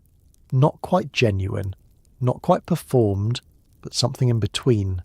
The sound of people trying their hardest to be all right, and occasionally, briefly, succeeding. The air bases from which kamikaze missions departed were, by all accounts, strange places to inhabit, caught between the rhythms of ordinary military life and the knowledge of what the airfield was specifically for. You woke up in the morning, you did morning exercises, you ate breakfast, you attended briefings, you maintained aircraft, you wrote letters, you played cards in the evening with men who might not be there tomorrow or might be there for another month. It was impossible to know. The bases themselves were frequently austere, wooden barracks, limited amenities, the particular boredom of military life at a remote posting. But layered over all of it was the specific atmosphere of a place where the departure lounge led somewhere singular. Senior pilots who had not yet been assigned a mission watched junior pilots leave. Junior pilots tried to learn from senior ones before the window closed. Everyone, at various points, pretended that things were normal, because pretending that things were normal was the only way to get through a day that was very much not normal. Photographs from these bases show young men smiling at the camera, yes, at each other. They look like university students. They look like people with futures. This is perhaps the detail that is hardest to sit with. The bases in southern Kyushu, Chiran, Kanoya, Myakunojo were the primary launching points for kamikaze missions during the Okinawa campaign of 1945, which was the most intensive period of kamikaze operations in the entire war. They'd been built or expanded rapidly to accommodate the volume of aircraft and personnel the program required, and the construction quality reflected the urgency of their development. Barracks were wooden, prone to cold in winter and stifling in summer. Administrative buildings were functional rather than comfortable. The airfields themselves were the one element that received serious attention. The runways and taxiways that were the base's actual operational product were maintained as well as available resources permitted, because a damaged runway was an unusable runway, and an unusable runway meant grounded aircraft, and grounded aircraft were the only failure the program could not tolerate. The local civilian population around these bases was aware in general terms of what was happening there. The aircraft departing in the early mornings were not a secret. The ceremonies at the airfield fence, where local schoolgirls sometimes gathered to wave farewell to departing pilots, waving small Japanese flags or cherry blossom branches. These ceremonies were reported in local newspapers and became, in some cases, a form of community ritual. The schoolgirls who participated were, for the most part, and genuinely moved by what they understood they were witnessing. They were also young enough that the full weight of the situation was not completely available to them, which may have been a mercy. Several women who had been among those schoolgirls spoke about the experience decades later as elderly women with a complexity of feeling that they described as having grown heavier rather than lighter with time. They had waved goodbye to young men who had died. The flags they had waved were very small. The evenings on the base had a quality that multiple accounts describe in similar terms, a heightened ordinariness, a deliberate focus on the simple and the familiar. Card games played with serious attention. Conversations about food, about home, about what someone planned to do in some unspecified future that the program had technically made structurally unavailable, but that the mind stubbornly continued to populate with plans anyway. Music, sometimes a harmonica, a shamisen, whatever instrument happened to be present. These songs that were sung were often not patriotic anthems, they were folk songs, regional melodies from specific places, the kind of song that belongs to a landscape, that you cannot hear without also hearing, underneath it, The particular quality of light in the place where you first learned it. Home songs sung far from home by young men who would not be going back. You don't need to be a historian to understand what that sounds like. It sounds. Let's take a breath from the human story for a moment and ask the question that military historians have been wrestling with since 1945. Did the Kamikaze campaign actually work? The answer is complicated in the specific way that honest answers to uncomfortable questions tend to be. Tactically, in the short term, yes, to a degree. Kamikaze attacks sank 34 American ships and damaged nearly 400 more. They killed approximately 4,700 American sailors. These are not small numbers. The psychological impact on the American fleet was severe and real. Naval commanders were genuinely alarmed. But strategically, the answer is different, and it is this. No.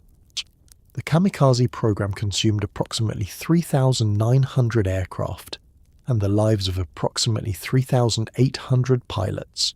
The precise figures vary by source, and it did not stop the American advance. It did not turn the tide. It delayed certain operations and inflicted real damage.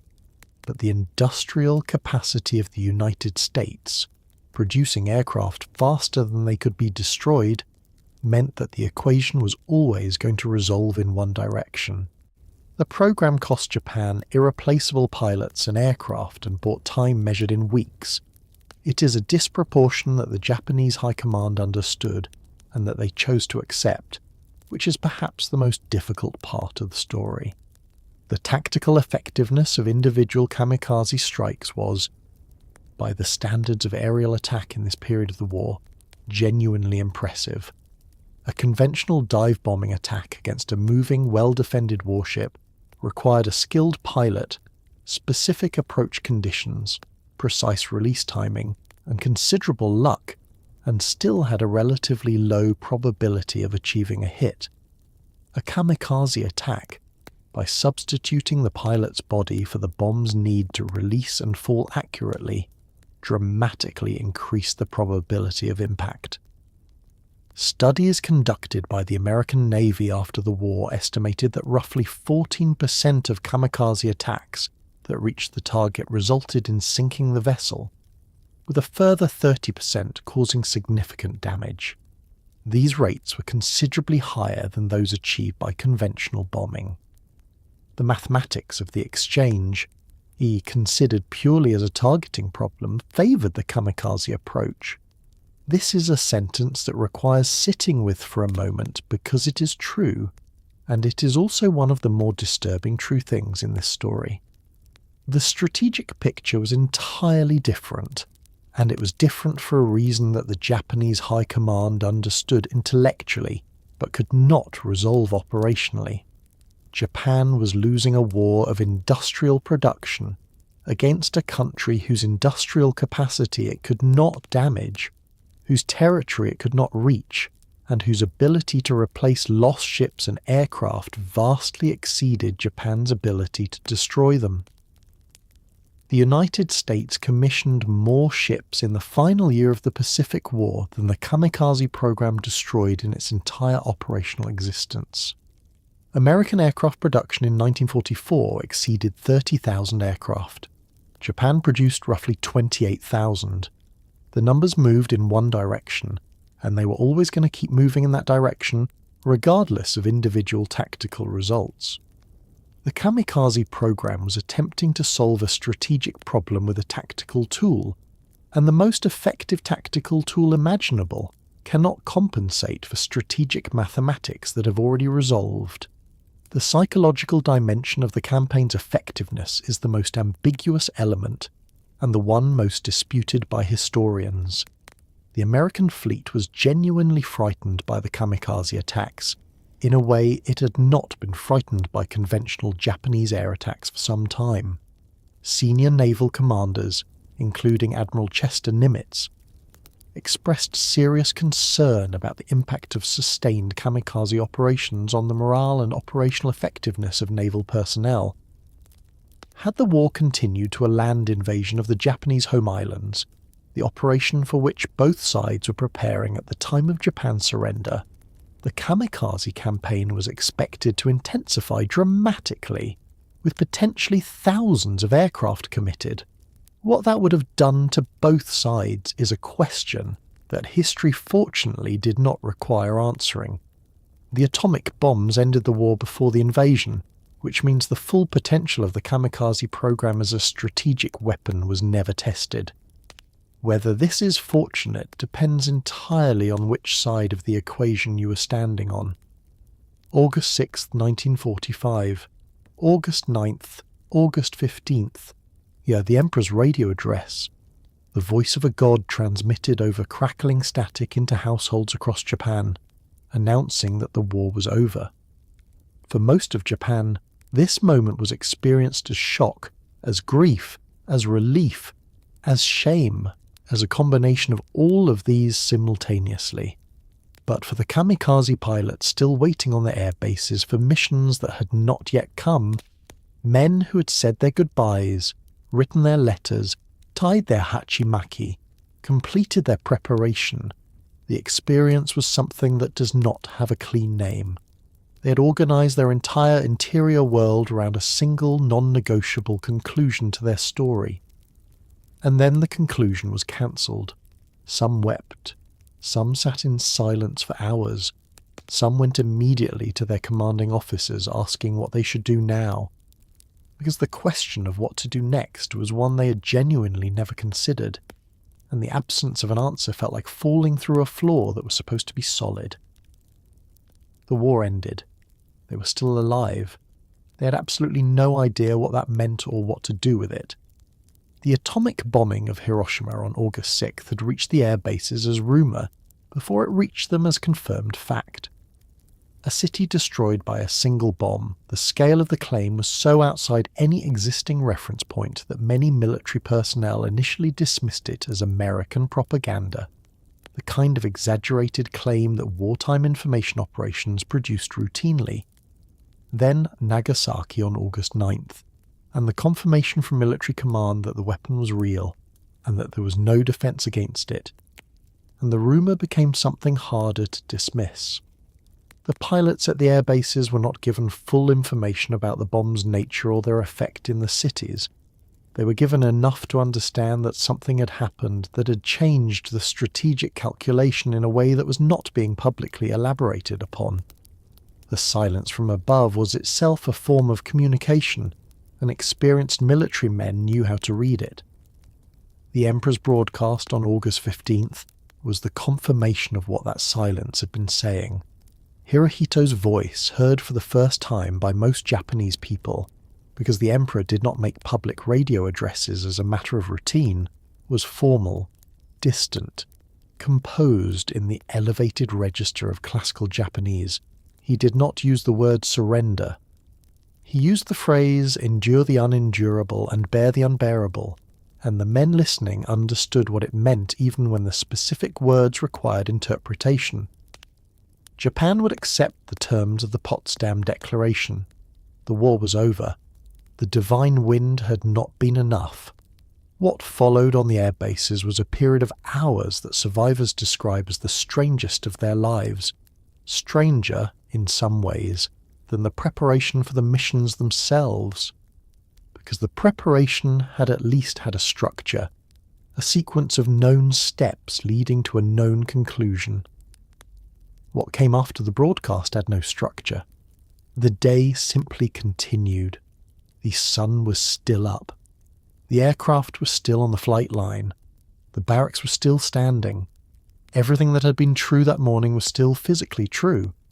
And yet the entire context within which those physical facts had meaning had been dismantled in the time it took a recording of an emperor's voice to play over a radio receiver.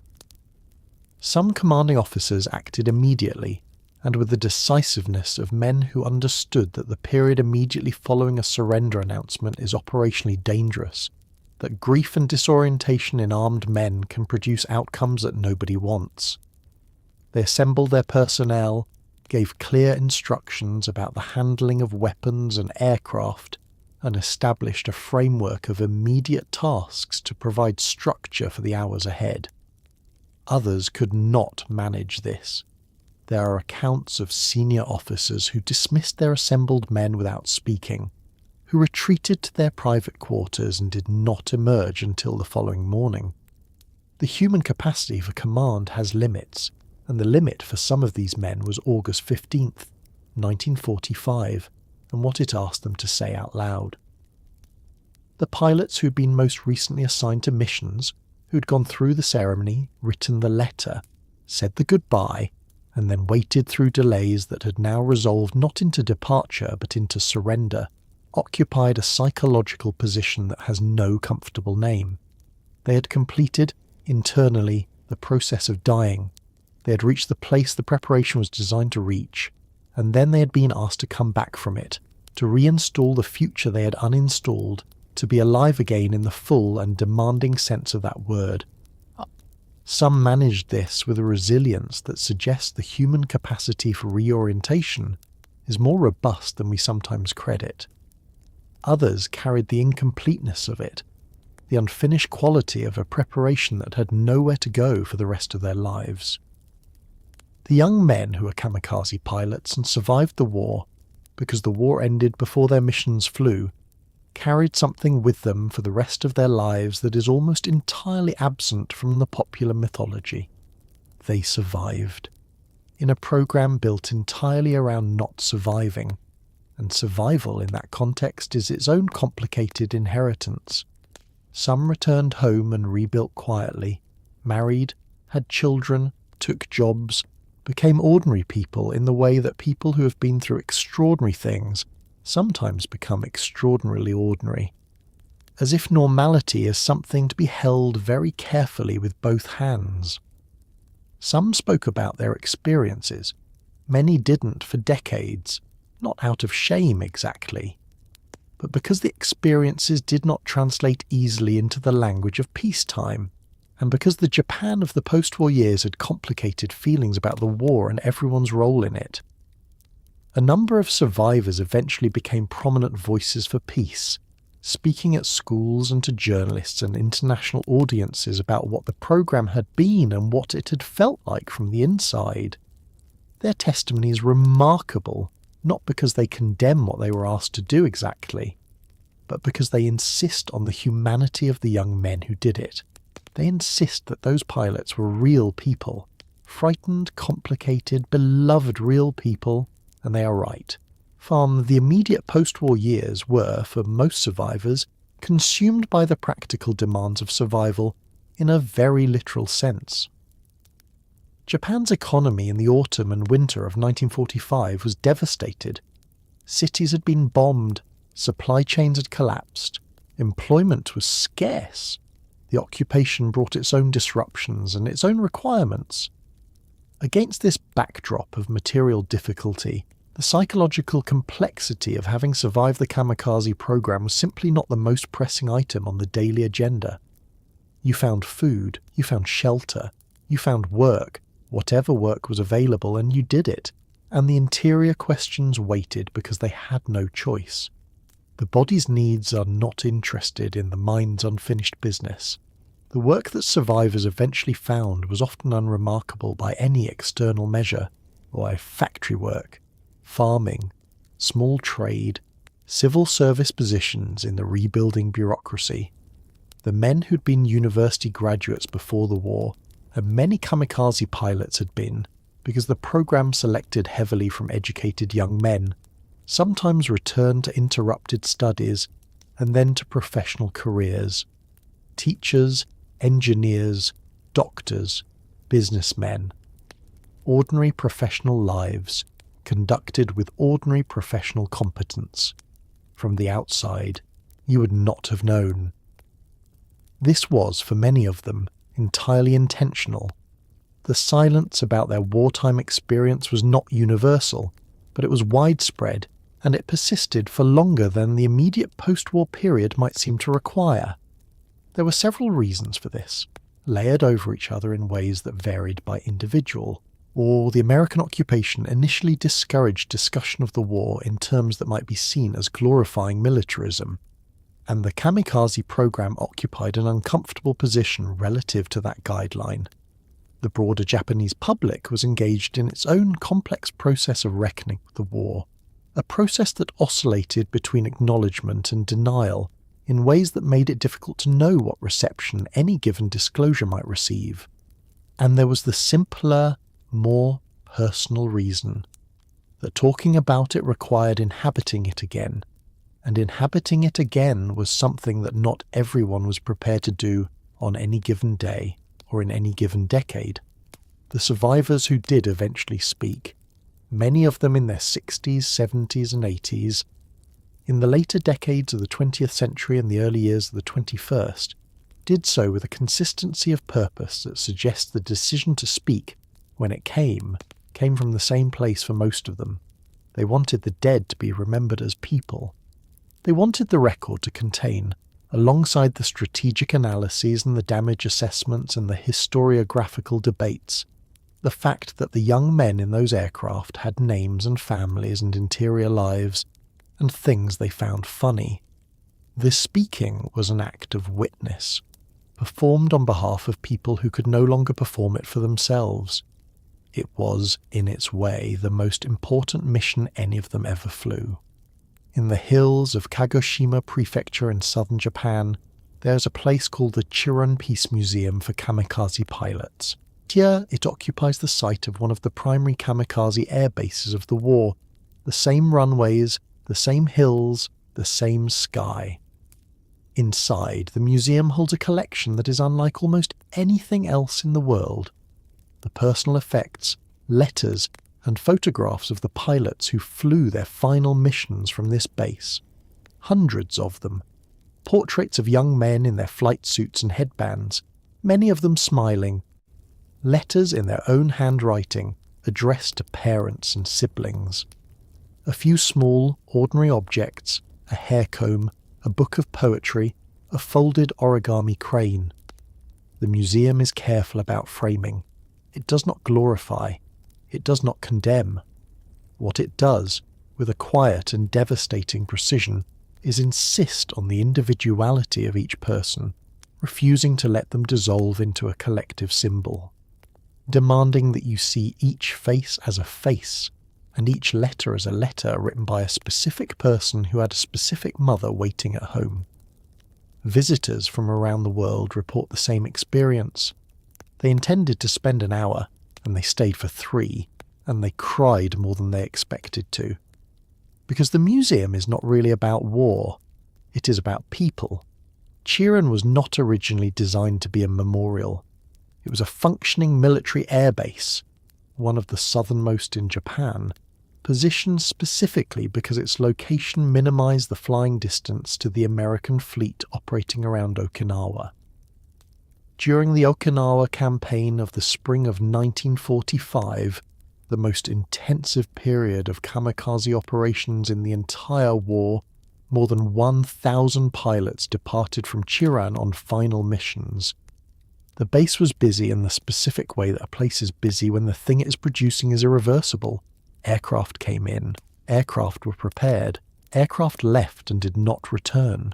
The ground crews who maintained the planes, the administrative staff who processed the paperwork, the local villagers who watched the departures from the perimeter, all of them were witnesses to something that the scale and pace of operations made difficult to fully absorb. After the war, the base returned to agricultural use. The runways were eventually reclaimed by the surrounding landscape. For decades, Chiron was simply a village in the hills of Kagoshima, and what had happened there between 1944 and 1945 was present only in the memories of the people who had been there, the ground crews, the local residents, and one woman in particular whose role in the story of Chiron is extraordinary enough to deserve its own mention. Toma Torihama ran a small restaurant near the base during the war, and she became, over the course of the Okinawa campaign, something of an unofficial mother figure to the young pilots who came through Chiron. She fed them. She listened to them. She kept, quietly and without any official instruction, the letters and small objects that pilots left with her for safekeeping, letters they asked her to forward to families, personal effects they could not carry.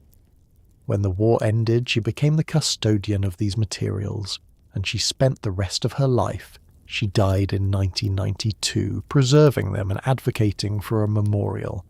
She's largely responsible for the museum that exists today. Her nickname among the pilots was Okasan, Mother.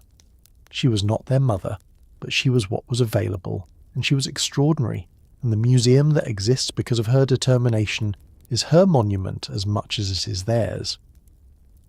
The museum opened in its current form in 1975 and has been expanded and updated several times since. It receives hundreds of thousands of visitors annually, including significant numbers of international visitors and school groups from across Japan.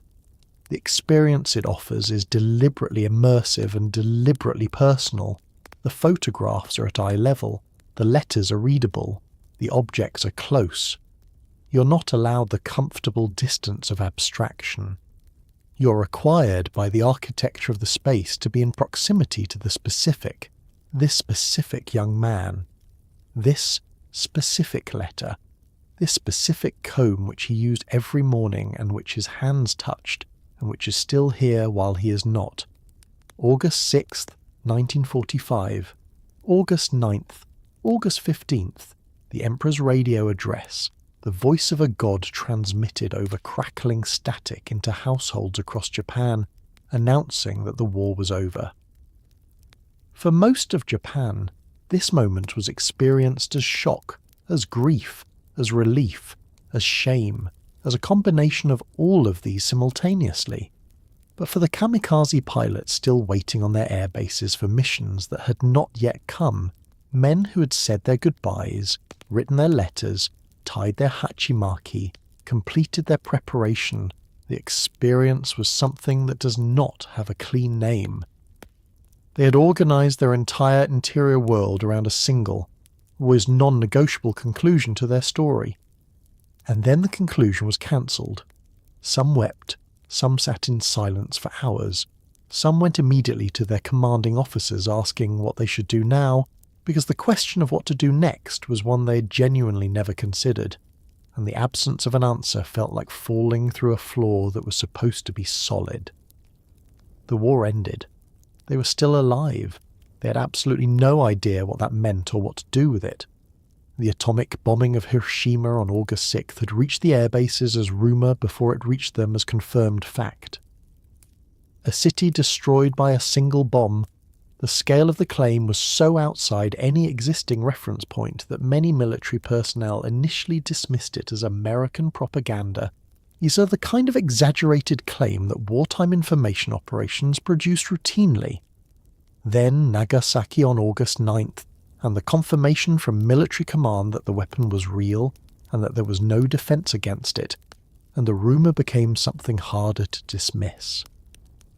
The pilots at the air bases were not given full information about the bomb's nature or their effect in the cities. They were given enough to understand that something had happened that had changed the strategic calculation in a way that was not being publicly elaborated upon. The silence from above was itself a form of communication, and experienced military men knew how to read it. The Emperor's broadcast on August 15th was the confirmation of what that silence had been saying. Hirohito's voice, heard for the first time by most Japanese people, because the Emperor did not make public radio addresses as a matter of routine, was formal, distant, composed in the elevated register of classical Japanese. He did not use the word surrender. He used the phrase endure the unendurable and bear the unbearable, and the men listening understood what it meant even when the specific words required interpretation. Japan would accept the terms of the Potsdam Declaration. The war was over. The divine wind had not been enough. What followed on the air bases was a period of hours that survivors describe as the strangest of their lives. Stranger, in some ways, than the preparation for the missions themselves, because the preparation had at least had a structure, a sequence of known steps leading to a known conclusion. What came after the broadcast had no structure. The day simply continued. The sun was still up. The aircraft were still on the flight line, the barracks were still standing, everything that had been true that morning was still physically true, and yet the entire context within which those physical facts had meaning had been dismantled in the time it took a recording of an emperor's voice to play over a radio receiver. Some commanding officers acted immediately, and with the decisiveness of men who understood that the period immediately following a surrender announcement is operationally dangerous, that grief and disorientation in armed men can produce outcomes that nobody wants. They assembled their personnel, gave clear instructions about the handling of weapons and aircraft, and established a framework of immediate tasks to provide structure for the hours ahead. Others could not manage this. There are accounts of senior officers who dismissed their assembled men without speaking, who retreated to their private quarters and did not emerge until the following morning. The human capacity for command has limits, and the limit for some of these men was August 15th, 1945, and what it asked them to say out loud. The pilots who had been most recently assigned to missions, who had gone through the ceremony, written the letter, said the goodbye, and then waited through delays that had now resolved not into departure but into surrender, occupied a psychological position that has no comfortable name. They had completed internally the process of dying. They had reached the place the preparation was designed to reach, and then they had been asked to come back from it, to reinstall the future they had uninstalled, yes, to be alive again in the full and demanding sense of that word. Some managed this with a resilience that suggests the human capacity for reorientation is more robust than we sometimes credit. Others carried the incompleteness of it, the unfinished quality of a preparation that had nowhere to go for the rest of their lives, the young men who were kamikaze pilots and survived the war, because the war ended before their missions flew, carried something with them for the rest of their lives that is almost entirely absent from the popular mythology. They survived, in a program built entirely around not surviving, and survival in that context is its own complicated inheritance. Some returned home and rebuilt quietly, married, had children, took jobs. They became ordinary people in the way that people who have been through extraordinary things sometimes become extraordinarily ordinary, as if normality is something to be held very carefully with both hands. Some spoke about their experiences. Many didn't, for decades, not out of shame, exactly, but because the experiences did not translate easily into the language of peacetime, and because the Japan of the post-war years had complicated feelings about the war and everyone's role in it. A number of survivors eventually became prominent voices for peace, speaking at schools and to journalists and international audiences about what the program had been and what it had felt like from the inside. Their testimony is remarkable, not because they condemn what they were asked to do exactly, yes, but because they insist on the humanity of the young men who did it. They insist that those pilots were real people, frightened, complicated, beloved real people, and they are right. The immediate post-war years were, for most survivors, consumed by the practical demands of survival in a very literal sense. Japan's economy in the autumn and winter of 1945 was devastated. Cities had been bombed, supply chains had collapsed, employment was scarce.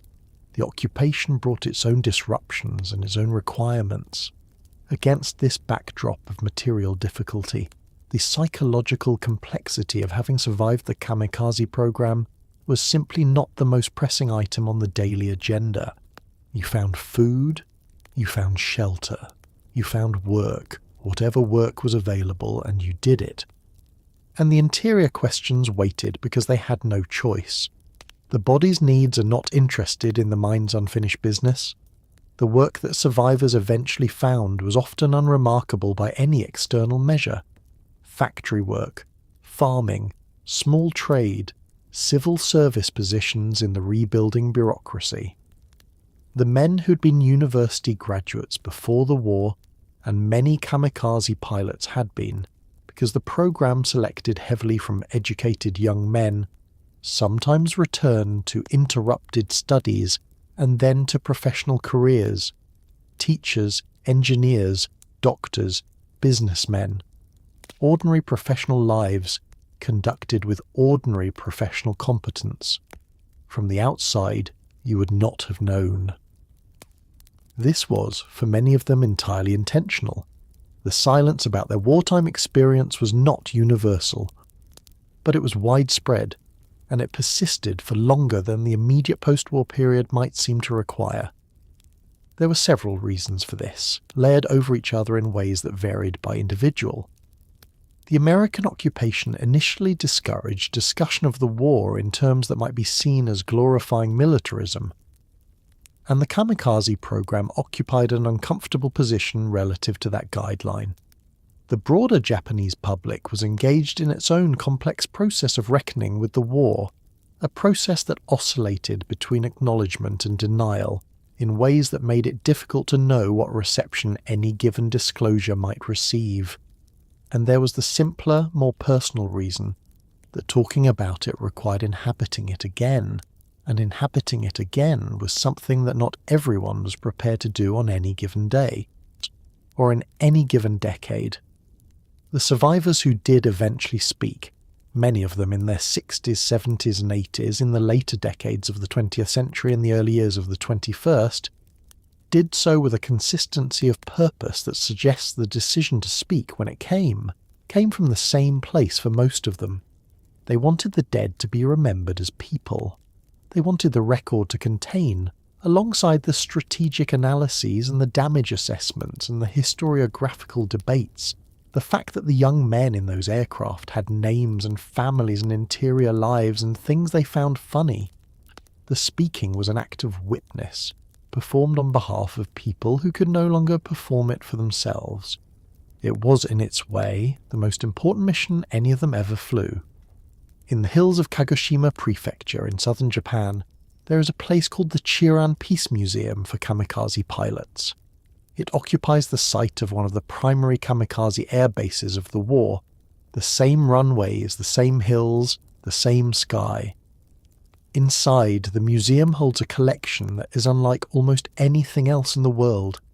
The personal effects, letters, and photographs of the pilots who flew their final missions from this base. Hundreds of them. Portraits of young men in their flight suits and headbands, many of them smiling. Letters in their own handwriting addressed to parents and siblings. A few small, ordinary objects. A hair comb, a book of poetry, a folded origami crane. The museum is careful about framing. It does not glorify. It does not condemn. What it does, with a quiet and devastating precision, is insist on the individuality of each person, refusing to let them dissolve into a collective symbol, demanding that you see each face as a face, and each letter as a letter written by a specific person who had a specific mother waiting at home. Visitors from around the world report the same experience. They intended to spend an hour and they stayed for 3, and they cried more than they expected to. Because the museum is not really about war, it is about people. Chiran was not originally designed to be a memorial. It was a functioning military airbase, one of the southernmost in Japan, positioned specifically because its location minimized the flying distance to the American fleet operating around Okinawa. During the Okinawa campaign of the spring of 1945, the most intensive period of kamikaze operations in the entire war, more than 1,000 pilots departed from Chiran on final missions. The base was busy in the specific way that a place is busy when the thing it is producing is irreversible. Aircraft came in, aircraft were prepared, aircraft left and did not return. The ground crews who maintained the planes, the administrative staff who processed the paperwork, the local villagers who watched the departures from the perimeter, all of them were witnesses to something that the scale and pace of operations made difficult to fully absorb. After the war, the base returned to agricultural use. The runways were eventually reclaimed by the surrounding landscape. For decades, Chiran was simply a village in the hills of Kagoshima, and what had happened there between 1944 and 1945 was present only in the memories of the people who had been there, the ground crews, the local residents, and one woman in particular whose role in the story of Chiron is extraordinary enough to deserve its own mention. Tome Torihama ran a small restaurant near the base during the war, and she became, over the course of the Okinawa campaign, something of an unofficial mother figure to the young pilots who came through Chiran. She fed them. She listened to them. She kept, quietly, and without any official instruction, the letters and small objects that pilots left with her for safekeeping. Letters they asked her to forward to families, personal effects they could not carry. When the war ended, she became the custodian of these materials, and she spent the rest of her life, she died in 1992, preserving them and advocating for a memorial. She's largely responsible for the museum that exists today. Her nickname among the pilots was Okasan, Mother. She was not their mother, but she was what was available, and she was extraordinary. And the museum that exists because of her determination is her monument as much as it is theirs. The museum opened in its current form in 1975 and has been expanded and updated several times since. It receives hundreds of thousands of visitors annually, including significant numbers of international visitors and school groups from across Japan. The experience it offers is deliberately immersive and deliberately personal. The photographs are at eye level, the letters are readable, the objects are close. You're not allowed the comfortable distance of abstraction. You're required by the architecture of the space to be in proximity to the specific. This specific young man, this specific letter, this specific comb, which he used every morning, and which his hands touched, and which is still here while he is not. The cherry blossom was everywhere in the Kamikaze program, on headbands, in speeches, in the name of the Oka rocket bomb, in the poetry that pilots wrote and the poetry that was written about them. And it is still everywhere in Japan today, which creates a particular kind of resonance every spring, when the blossoms open and the entire country turns pink, and people sit under the trees eating and drinking and celebrating a tradition called hanami, flower viewing, which has been going on for over 1,000 years. Souls. The cherry blossom was chosen as a symbol of the Kamikaze pilots, for the same reason it had always been a Japanese symbol of mortality. It blooms with extraordinary, almost violent beauty, and it falls within 2 weeks. It is gorgeous and brief, and then it is gone. And the Japanese cultural tradition has always found in this not melancholy, but something closer to a fierce appreciation for the present moment.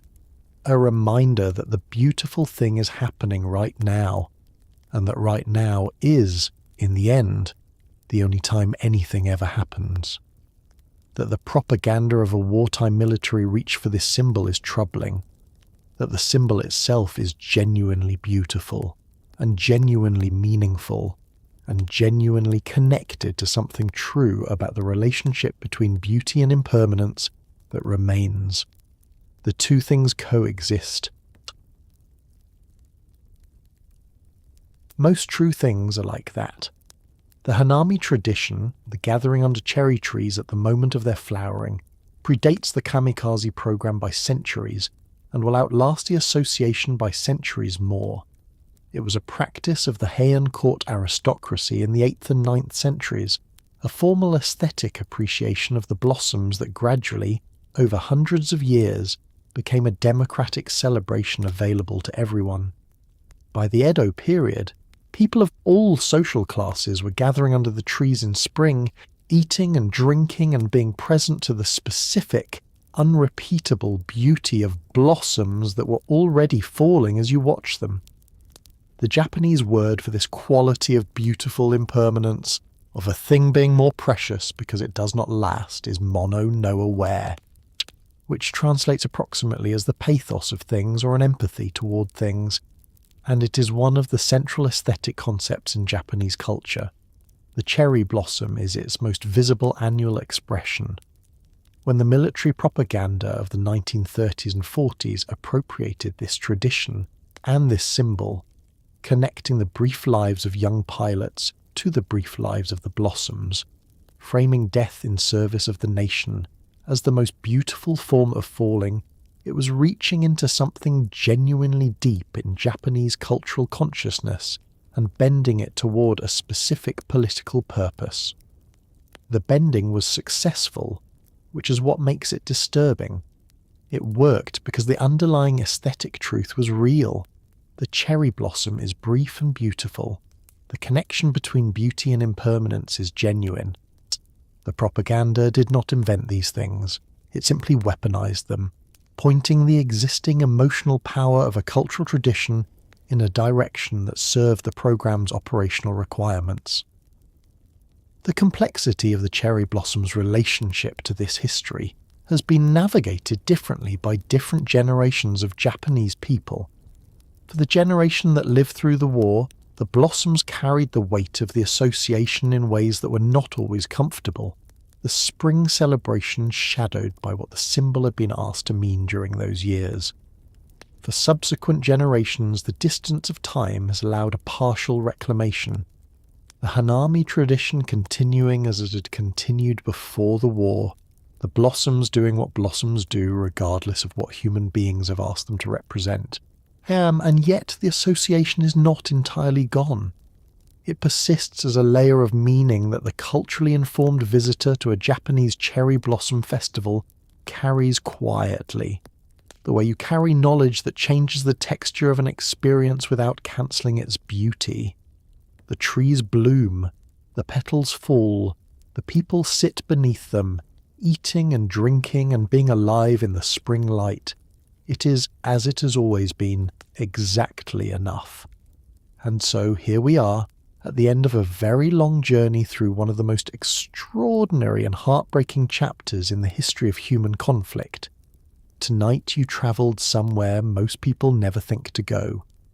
Not just to the Pacific War, not just to the cockpits and the air bases and the ceremony and the smoke, but into the interior lives of young men who were, in the most essential sense, easily not so different from anyone you have ever loved.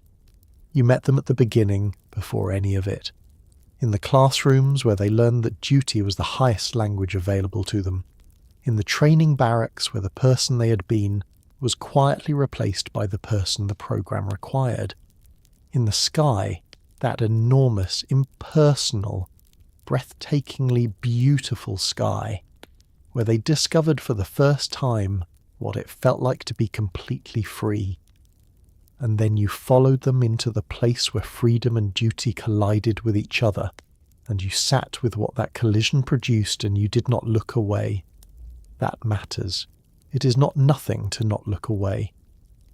These were young men who wrote letters about fishing, who made terrible jokes the night before the worst morning of their lives, who asked their mothers to look at the cherry blossoms and think of them, who were afraid in ways the available language would not allow them to name, and who went anyway, not because they were not human, but because they were entirely human, and humanity, at its most complicated, contains both the fear and the going. They were shaped by forces larger than themselves. They were asked to carry something that no 20-year-old should be asked to carry. They didn't all carry it in the same way, or with the same degree of willingness, or with the same interior experience, and the honest accounting of that variation is what separates history from mythology and understanding from sentiment. They were not all the same. They were individuals. The fish drawing in the corner of the letter proves it. The inside joke about fishing technique proves it. The specific hometown, the specific mother, the specific morning they first flew solo and felt the sky open around them and knew for a few minutes what freedom actually felt like, these details prove it. So tonight, as you settle deeper into whatever softness the night has arranged around you, the warmth of your blanket, the sound of your fan, the particular quality of darkness in a room where nothing is required of you and no one is asking anything, take a moment, a quiet one, Not for the ideology that produced them, and not for the war that consumed them, but for the people themselves. The young men who hoped the blossoms would be beautiful, who wanted someone to know they had been real, who flew through a sky that is continuous with the sky above you right now, and who are gone, and who are here. History is full of people who deserved more time, full of mornings that were someone's last and letters that arrived after the person who needed to read them, full of ordinary loves conducted in extraordinary circumstances by people who were trying their best with what the world had given them, which was often not enough, and which they used anyway with everything they had. You are here. That is not a small thing. The morning will come for you, and it will be ordinary in all the ways that ordinary mornings are extraordinary when you remember that they are not guaranteed. The hot water, the quiet house, the unremarkable and irreplaceable gift of another day, in which nothing is required of you except to live it. Whisper a quiet thank you, if you like, to the sky. It has seen a great deal. It keeps no record, which may be a mercy. And it will be there in the morning, patient and enormous and indifferent and beautiful, exactly as it was for them. Sleep now. You're safe. The night is doing what nights do. Let it. Good night.